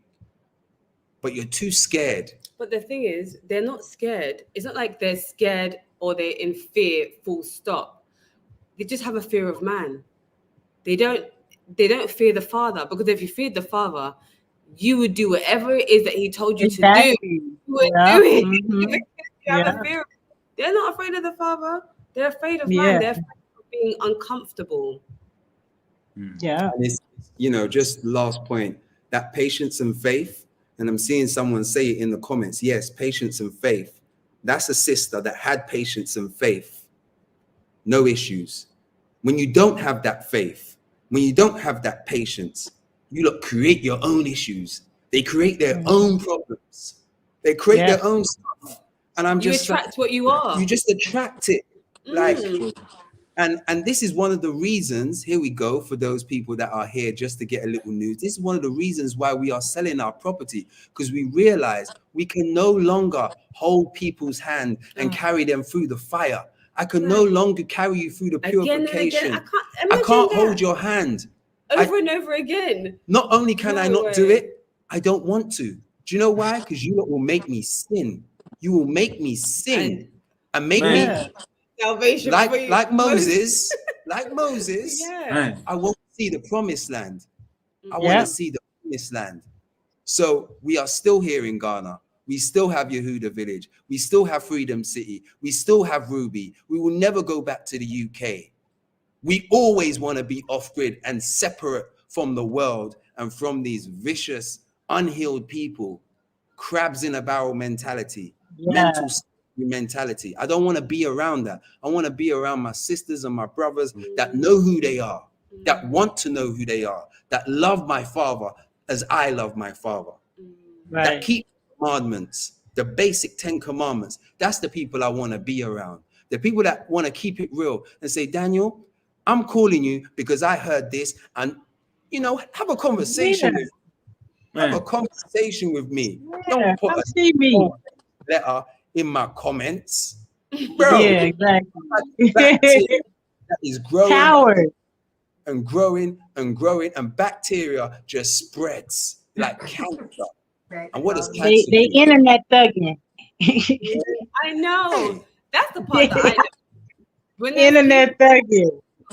they're talking on the on their socials, and I'm like, but I've seen you, and you have my You ain't say that. details, And then they be like, "Oh, I thought you was a child of God." I am. What was I supposed to? What? Like what? just You ain't supposed to be doing that. Just like messaging. yeah, like what was it? The last live we had with you, Daniel. That was literally a prime example. Like somebody who, instead of coming to talk to us, who's seen us in person at least like 3 or 4 times, won't say a word, but he wants to come on your channel to do a YouTube video to talk about our issues. Like what is that? What can somebody identify what that is? Like what is that? What is Does that? anyone know? Nobody. I don't know what it is. Let me just say. It's a coward spirit. Oh, that's what it is. Cowards. The Most High. This is a fact. The Most High does not fund darkness. He does not fund darkness. He does not fund it. So I have seen people come to me as clients full of darkness, and it just doesn't work out for them. It just doesn't work out for them. Don't blame me. Go blame the Father. Go blame the Father. No, it's not the Father. It's them. No, it's them. Go blame yourself. Yeah. But he won't fund. He's not going to fund the spirit of darkness. He just doesn't. He won't even fund your plans, your desires, what you think you have. He funds his. We can say, oh, yeah, we're coming to Africa to do this and to do that and to do this. But you get here and you realize that the Father's got other plans for you that you had no idea of. So if you're obedient, you go with it. And if you don't, you resist and you may get dragged or just simply left behind. Or blame everyone else for your plan. Right. That part. A scapegoat, you know. Yeah. And it's just really sad, the state of our community, you know, like we've had people reach out to people to try to mediate situations behind the scenes. They don't ever want to talk behind the scenes. They only want to talk on YouTube, you know. So it just goes to show you, like, the intentions, like, again, going back to the intention, it's just showing people's heart. Like, yeah, you can try to fake it on YouTube. You can try to fake it with me. You can even try to fake it to yourself. But for one, the Most High sees you. And for two, I see you. Yeah. Like, just because I don't say that, I don't care. I don't have time for foolishness. Like, I'm going to look at and you know them by their fruits. Like, we know, we don't see no fruits. We see who the Most High blessed or not. Like, you know them by their fruits. You can't pretend that. Have nothing to show for yourself in Africa besides some videos slandering people and stealing people's ideas. You're taking information. It's so sick how people are, people's mindset. Like, people will literally do a consultation with us, come to our investment seminars, listen, book a consultation with our lawyer, or get a free consultation with our lawyer on how to do business, how to get land, and then go on YouTube and run a conference and say, oh, I'm giving you this information for free. Like, what? You got the information from us. Like, what are you talking about? You know, like, it's just crazy. Like it's just crazy. It's just also petty, like the shenanigans that be going on. You know, it's like, just say thank you. Like, somebody helped you, somebody gave you the information. You didn't have to do it all of it on your own, because this is information that took people years to come up with. You're getting it all put together in one neat condensed form that you can easily digest. That took somebody 2 years, hundreds of dollars, thousands of dollars to figure out. You're getting it for free, and then you're gonna go on YouTube and say, oh, well, this is the information, as if you're giving out new, and this is what they're not telling you. Like, what? You got the information from me, from my people. They would respect it if it was coming from a Chinese, a white man, Lebanese. If it was a seminar they went to with a other nation, they would feel empowered. And if they were reading a book that inspired and changed their life, they would be like, oh, this book, they wouldn't mind giving the credit where it's due. But because it's us, our kind, they don't know how to act. Like, I've had people I've literally helped do everything for, and then now they're YouTube stars, and they get on their channel and act like I don't exist. Like, you are talking about everything I've done for you, but refuse to say my name or my company name. You will even say my worker's name. You will even say a gardener that I brought in to put your stuff up before you will say my name. Like, why? What have I done but help you and lift you and blast you? Like, how is it even, like, I've done this thing where I do estate names. I didn't know that was going to be major. Like, so if I'm promoting your estate name saying this is Life with King's Estate, this is Life with King Estate, 2 years later I'm building Life with King Estate, then Life with King Estate decide to step up and claim that name, create them a channel and say, hey, I'm Life with King Estate. Now they get all of this fast work because of the time I put in to build and promote your brand and to show you love and to show you love and to show you love. So the minute you finally get it, you can't show no love back at home. So long story short, I really decided, y'all, and I'm going off. I don't even know how this came up on this line. I'm praying to the Most High that if he have me take more clients next year, because I'm done with it, I'm just helping who I'm helping that I already have. I'm thinking I'm assigned to the elders because most of my piece is my elder people. Anybody my age or a little bit older, 44, like you just have them acting weird when they finally get here. And you be like, dude, we've been cool all this time. Now you get here and you want to act like you don't know me. You want to disassociate yourself with me. So you did this all on your own. Had I not inspired you? Like, and then one more thing I want to comment on is something you said, sis, Alondra, is that you can't have fear when you do this. Like, you have to, like, me being a single woman coming here, I'm normally in a room with all men. So if the Most High didn't ordain what I'm doing, I don't know how I will be doing it. Because I'm often shut up. I'm often looked down on being a woman. Like, so you guys, listen, you have to like literally be okay with someone else's light. There's not no other light in the world that can dim my light. I don't care how bright your light is, how big you are. There's no other light that can make me come subject to that light. The Most High gives me my light. And that's what I love about y'all. I don't have to like dim my light. I don't feel less than. Like, I feel like I'm on a call with other powerful people, and that's the only thing I want to connect with. And then another thing I did, this is the last thing for real. I learned to stop trying to be friends with my clients. When I came in it, I was like, y'all, I was like, oh my God, I got somebody like-minded. We finna do this. No, I'm like, no. Listen, this is business. We don't need to talk about nothing. If we're going to become friends, it's going to be after we done moved in our house and be neighbors. Right now, I got work to do. Like, yeah, so we ain't friends. Y'all don't need to be on my personal pages. Y'all can just stay on this business accounts. Like, no, and I love them. It's not everyone, but I'm telling you, 1 apple, 2 apples, they can spoil the whole bunch and stress you out where you start to question if you even want to do this anymore. Like, so it's deep. And I'm happy to have people like y'all that's going through what I'm going through because I can really, you know, understand y'all can relate to me. Yeah. Yeah. Likewise. Yes, it's glad to be able to help and be able to, you know, sharpen and help each other out. That's what it's all about. Yes. I'm grateful we can do that. And just it's funny you brother Daniel, it's funny you said what you said in terms of the solution, because there was a quote that I heard like yesterday, and when my wife posed the question to me, the quote like hit home. It was basically the same thing, and we have to adopt the mindset in the spirit of basically like we have to be the lighthouse and not the tugboat. This whole time we've been trying to pull people and like force them to come. Like, come on, y'all, come on, we can do this. Let's go, please. Yeah. But before we started doing that, we were in so much peace, just being with our family, being with ourselves, just showing our journey and just shining the light on what can be done. The minute we start trying to pull everybody in, that's when the stress begins. So we have to get back to just being the lighthouse.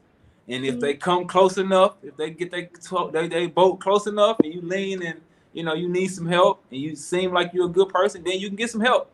But we Climb out. how can I put it? It got to a point now where I've literally like I got people that's in America where I'm like, bro, you need to come over here and be security. Like, I need you to come over here, and we have to start moving like that. I don't know if you guys know or feel it yet, but we really need to start moving with security around us because we are at a new level now. We are pioneering something amazing. So we have to remove ourselves from being so easily accessible because these people are watching us. They not just, like, it's not just they watching it and going on about the day. They are obsessing. They are literally like, we are the new TV stars and reality TV shows. That part. We don't want to be that. That's not what we're trying to be. We literally just want to help and shine the light and help people. But they see it as they covered our spots, and that makes them envious. Then that makes them jealous, and that makes them I've seen people with like pure anger and vitriol in their heart, in their eyes. I seen a grown man say to me, "You better be glad we not in America right now, in the middle of the government office."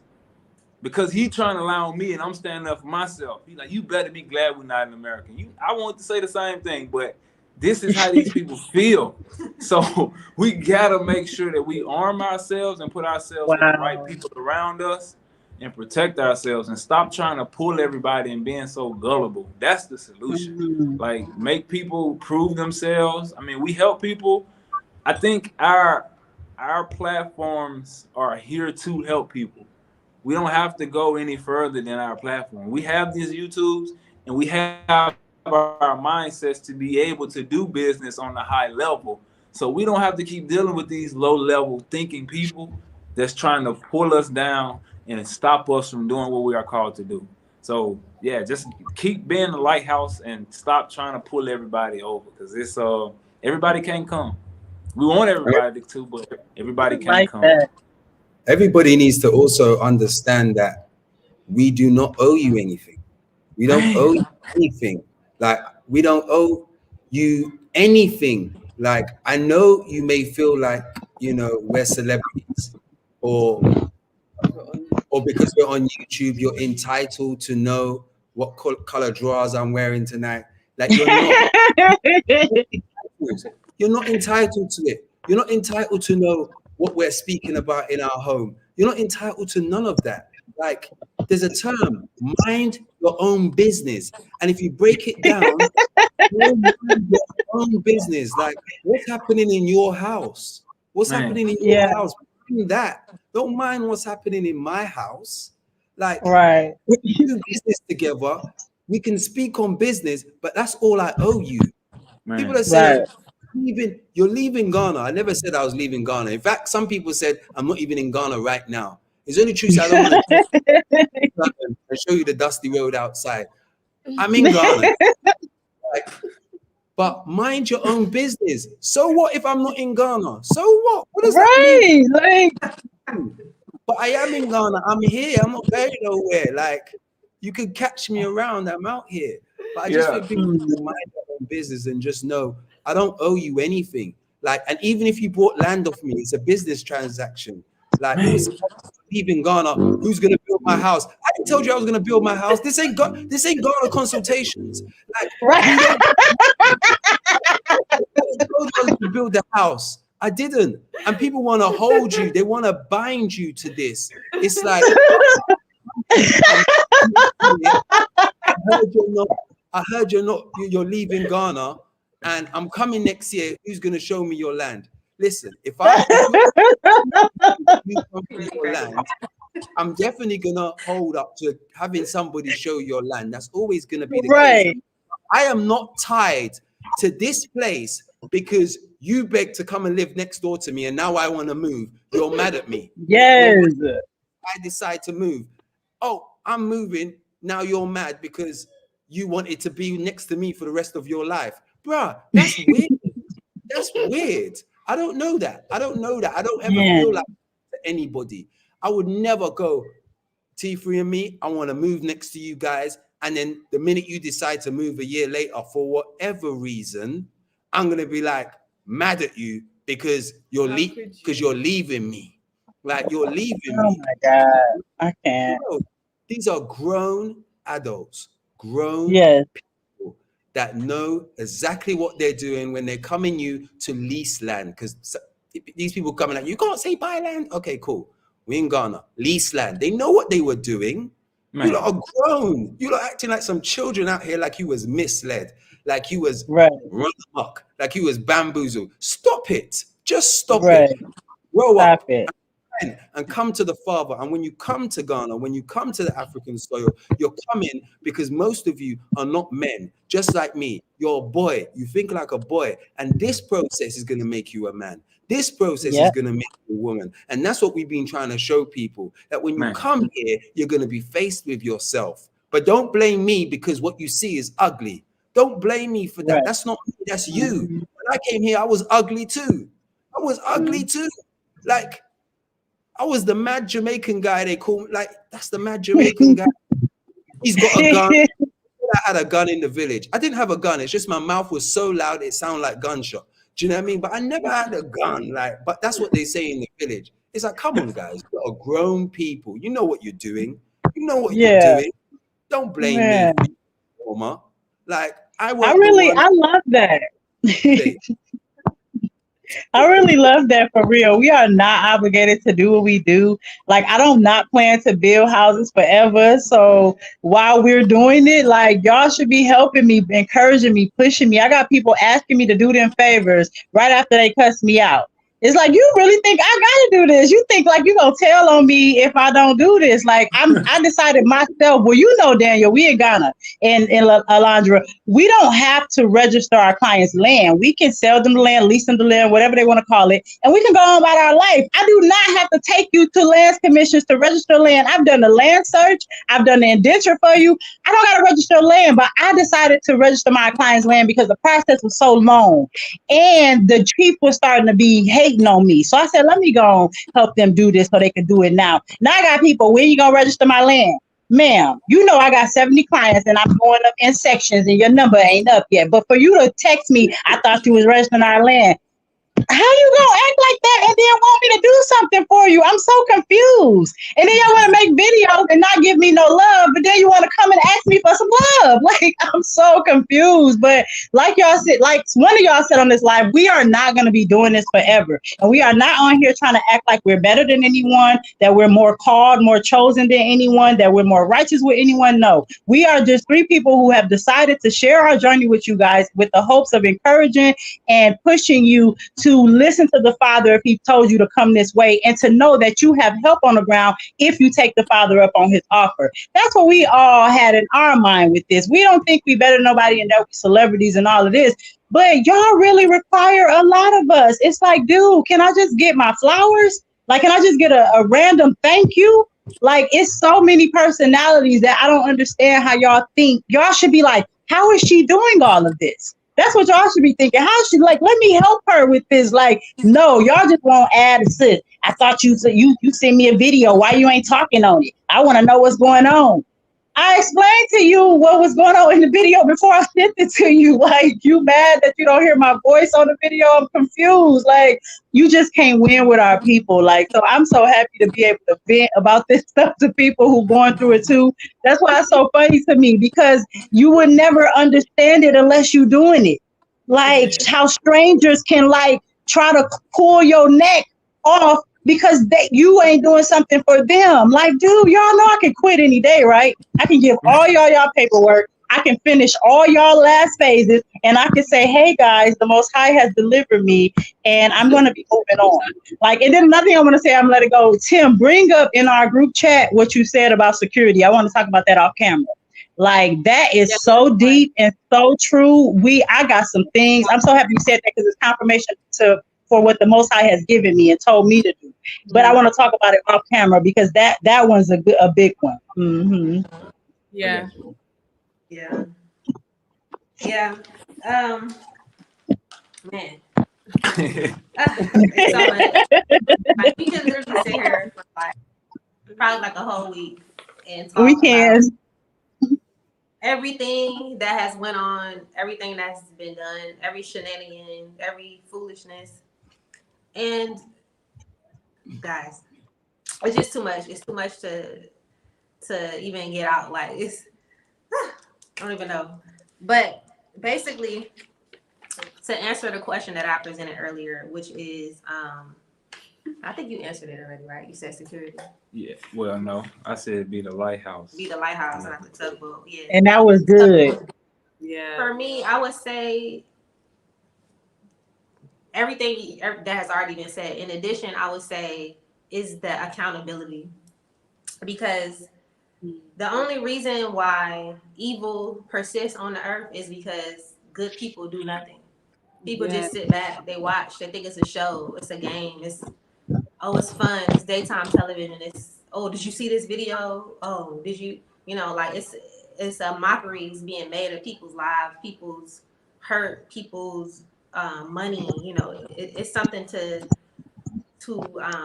make light of and to make into just a disgrace, and the people that are doing it is one thing, because that's what the enemy is going to do. The Pharisees, that's what they're going to do. They're going to come, they're going to try to trip you up. They're going to ask you the same question 5 different ways to see if you answer it differently this time, so they can say, oh, see, look, they said they answered differently this time, So you would expect that from your open enemy. You expect that from people who are so ignorant and so devoid of the spirit of the Most High that they decided to go on a public platform to publicly mark themselves for destruction. This is the state of our people. It's just really sad. So you expect that from them, but what you don't expect is for the people in the comment section. And I don't watch people's videos who do nonsense, but people always be sending us stuff. And I'm gonna tell you right now, y'all, please don't send me no videos of nobody talking about it. I don't care. Man. Okay, I don't care. Because at the end of the day, if you didn't send me the video, I wouldn't even know that these people was doing videos about me or Tim. I don't care. So let's just put that out there. And the people in the comment section it's just a really strange phenomenon that goes on, because it's the same people. You see them, they'll comment something negatively, or they'll say something slick or snide, and then they'll be on your channel. Oh, hey sis, hey bro, like I love the video. Or they'll be on Alita's channel or Life with the King's channel, and then they'll be on the Slanderer's channel too. And I'm just like, what is happening? This is dysfunction, confusion at the highest level. At the highest level, we are dysfunctional people. Why are we condoning our own murder, our own death? Why are you aligning yourself with a murderer, a slanderer, a witchcraft person? Why are you choosing to align with these type of people? And it reminds me of the scripture in the Bible where it talks about I forget which prophet it was. That was it. It was the prophets of Jezebel, when there was like a big showdown. I think it was Elijah, when there was a big showdown between the prophets of Baal and the prophets of the Most High. And it's like Elijah was just basically like sitting back. He was letting all the prophets, they was doing the most, trying to conjure things up and do all this hocus pocus, witchcraft, slandering, whatever they was doing. And he just sat back. And he kind of was like, like, Most High, like, you see what they're doing? And he was like, don't worry about it. I've already reserved X amount of people who haven't bowed their knee to Baal yet. So it just goes to show you that there are people who are being used by Satan publicly. They're publicly doing this. They're publicly putting their mouth on people. And I don't think people understand the seriousness of it. Like, people just, because we grow up in a society and a culture where it's cool to gossip. Like, it's just something to do. Like, we grew up roasting each other, jonesing on each other, whatever the words I used to call it. We used to grow up talking crap about each other. Like, whatever it is, pick something about you. We'll find something and just like go in on you, So like we grew up in a culture where that sort of stuff is okay. Like, it's okay to put your mouth on somebody, even if it's just a joke. There's always some truth in when you joke with people. So we have to like purge this stuff out of us. We have to purge this stuff out of us, because the showdown is already here. The angels is already recording. They already seeing what people is doing, what side people is taking. And even if you think that you're doing stuff secretly, let me tell you something. Nothing's secret, because dreams are being had. I have dreams. Sometimes we see people. They don't even see us. We see them with people doing things. Doing shit. They don't even see us. We just be, the Most High will make us see somebody with somebody not supposed to be with. And then we be like, oh, okay. We already know what's about to, like what's going on, So nothing is a secret, guys. And you have to remember that. You will take account of every idle word you spoke. Even if you didn't speak it, if you typed it, you're going to take an account of that. So people have to start holding themselves accountable, and they have to start holding other people accountable. If you're going to align yourself with the Opps, stay over there with the Opps. Don't straddle the fence. Right. Make your call and your election sure. You're either going to be over here with the Satan and the Opps, or you're going to be over here with the Most High. This is not the time to be in the middle or to be wishy-washy. If you haven't talked to the Most High and asked them who's who and what's what, you're already lost. Yeah. You should have already spoken to the Most High and said, what's the truth of the matter? He would have already have told you by now. You already know the answer, because you were inspired to begin with. You were only led astray by a false prophet, by a witch, by a warlock. Yeah. You know, so people have to hold themselves accountable. They have to hold other people accountable. The scripture says, "Mark those who cause divisions among you and avoid them." That's what we have to do. So I'm gonna just start holding people accountable. If I see you with the ops and you know that they're ops, if you with somebody and they're gossiping about somebody else, and then you're gonna act like they're not gossiping about you, I'm gonna stay away from all of y'all. Man. Yeah, Okay, period. so Yeah, yeah, it's like people, you're just marking yourself. So if you I'm don't want done to with all change, if you don't want to repent, if you don't want to stop gossiping, slandering, if you don't know the fullness of a story, just stay out of it. That's the simplest thing to do. If you don't know the full story, if you can't make sense of it, stay out of it. I do that all the time. I don't know if this person is true or not. I go talk to my Heavenly Father and I ask him and he gives me the answer. I don't have to go on YouTube and make videos or join in with this person or join in with that person because I'm my own person. And that's another thing. People have to learn how to be individuals. Stop being a follower and following group think. Oh, because these group of people and they seem like, why would they lie? What do you mean? Why would they lie? No People one lie knows. all the time. okay. But they lied on Friday. How do you think they died? From a lie. How do you think all the prophets died? From lies. How did all of the disciples and apostles die from lies? So we can't just keep saying, well, why would they lie? Why would the devil is the father of lies? That's what they do. Yeah. This is what he do. What do you mean? Why does a lion bite people? It's in their nature. So we have to just stop with this naive mindset and this just anything goes mindset. We have to get back to a standard of holiness. Stop putting your mouth on people. I think that's what part of our assignment is to really drive that home because we've been talking about this for like 3 years. Stop Yeah. putting your mouth on the people. All these people that put their mouth on us or other people, they are not doing good. They're back in America. Their jobs have failed. Their relationships have failed. And this is not to say to feel good about it. I hate that happens to them. I wish they would have done right. Guess what? If you would have done right, you would be accepted. Even with us, if you do right, you will be accepted. I have no problem with nobody. I want to and still desire to be friends with everybody. But unfortunately, that's not going to happen because a lot of you guys are not going to do what you need to do to get your heart posture in a correct place in order to ascend into the kingdom and to carry a certain spirit where people will want to dwell with you. People will want to eat with you and mingle with you. You can't expect for us to want to mix and mingle with devils and demons and swine. No, that's not what we're gonna do. You have to come up. I'm calling everybody on this live to come up. Come up in the spiritual realm. Stop gossiping. Stop slandering. Stop talking about people. Stop always going to be a busybody, running amok to and fro here and there, this channel, that channel. Oh, did you see this? Sending people videos. Somebody say something. Now you sending emails asking questions when you already have the answer to the question just because somebody else. It's just nonsense. Stop it, guys. Please. Yeah. People are tired. We need to grow up. There's about to be earthquakes coming on the earth. There's about to be human sex trafficking going on. There's all sorts of crazy things going on. Wars in the Congo. We have so much bigger fish to fry, guys, than this petty level nonsense that's going on YouTube. Yep. Like, we just have to stop it. Like, at the end of the day, we just have to stop it and hold each other accountable. Yep. So that's my solution. And those are the solutions. Yes. It's always good to end with solutions and not, just leave it with a whooping the whole time. It's been hell and it's been a journey and it's been a process, but all that we've encountered, all that we've been through is nothing but opportunity for us to learn and teach the next person so they don't have to deal with it. Like, I find a lot of value in reading the scriptures and reading books on leaders who actually been through these type of things. Like Marcus Garvey talked about it in his book.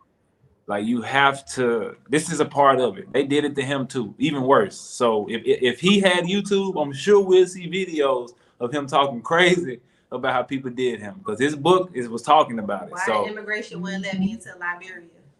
Exactly, right. So it's this thing is so deep, and we are at the forefront of the digital age of this movement. So we just got to shine the light on it, and so the people behind us can make it, and those who are called and those who endure can make it for their families, because we all know it's possible, but we just know it takes a lot of work and it takes a lot of things you got to deal with. So hopefully the people receive those solutions and then just run off with the negativity. hopefully they, you know, put it to their hearts and try it out so that they can do what they need to do. And before we go, I want to you want to let them go one more time. Any last words? Yeah, last words. And how can everybody follow you guys, keep up with you guys if they want to connect with you? I know y'all said y'all not selling land right now, or you may be in the near future, but just tell the people how they can connect with you guys and if they want to work with you, how they can do that. We'll start with you, Alita. I'm Alita Israel on YouTube. It's right on the screen. Just make sure you spell Israel correctly. I'm on only YouTube and Instagram. So I'm Alita.Israel on Instagram and Alita Israel on YouTube. And then you can follow the company page on Instagram. It's Ghana_consultations with an S on the end. Both of the Instagram pages are verified, so you shouldn't have a problem finding me. So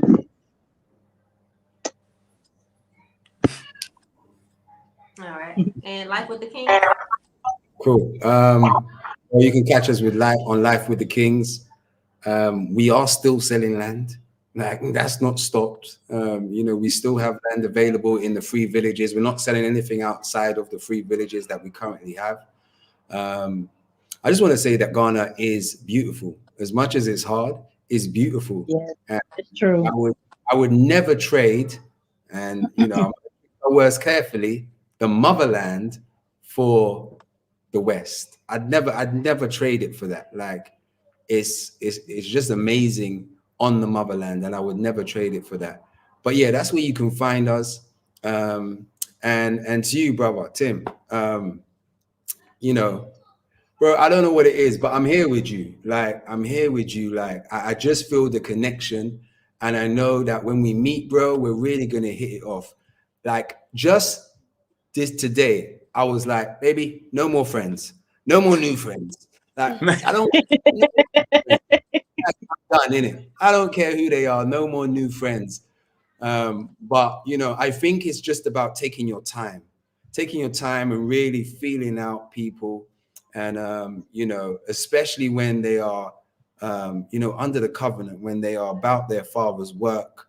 And I'll be watching you, brother, and you inspire me in what you're doing, because like, I just feel like you're my brother from another mother, innit? And that's like, I'm showing you love, because men don't really do this. Do you know what I mean? And I'm showing you love because I'm just like, I relate to this brother from even before we spoke. I can relate to this brother so much.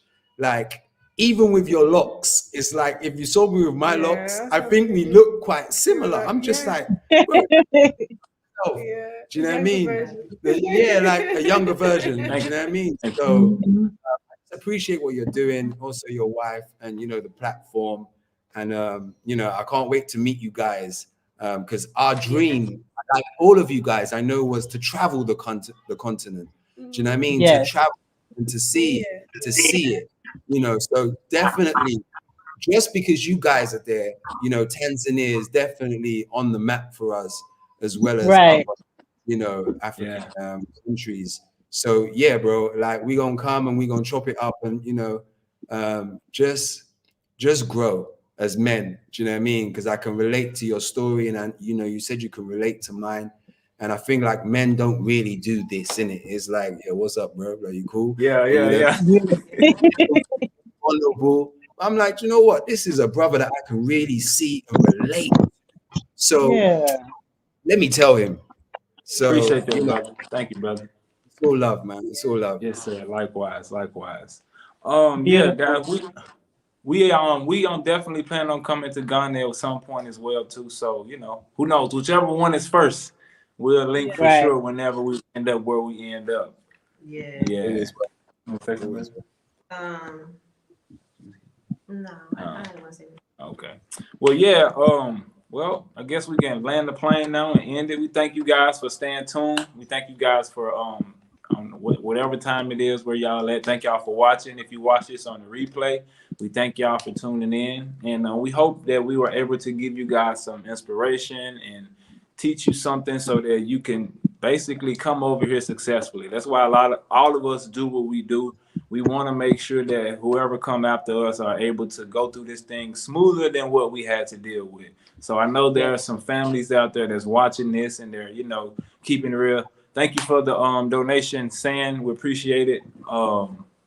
Yeah, I know there are some people out there who are like hanging on to the words that we're speaking and really like taking it to heart. So please, guys, take heed to this so that you can move diligently and take advantage of the opportunity that's here in Africa for you and your family. Don't let these people stop you, and just keep going. Yeah, I want to say don't like I was just getting ready to say that. Don't let people stop you, because I know it's like we said a lot of I ain't gonna say negative stuff. We just said a lot of real things, but it's good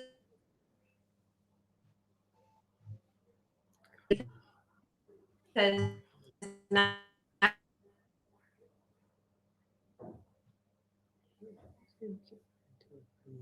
Is she breaking up to y'all or just me? You breaking up, sis. We can't hear you. what not to do. What? Yeah. Just come over here and ask.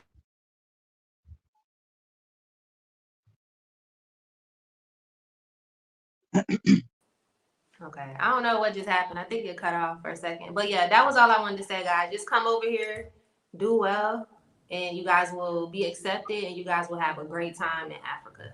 Okay. Yep. So y'all keep the shalom peace out there. Stay focused and don't let these people stop y'all. Be safe.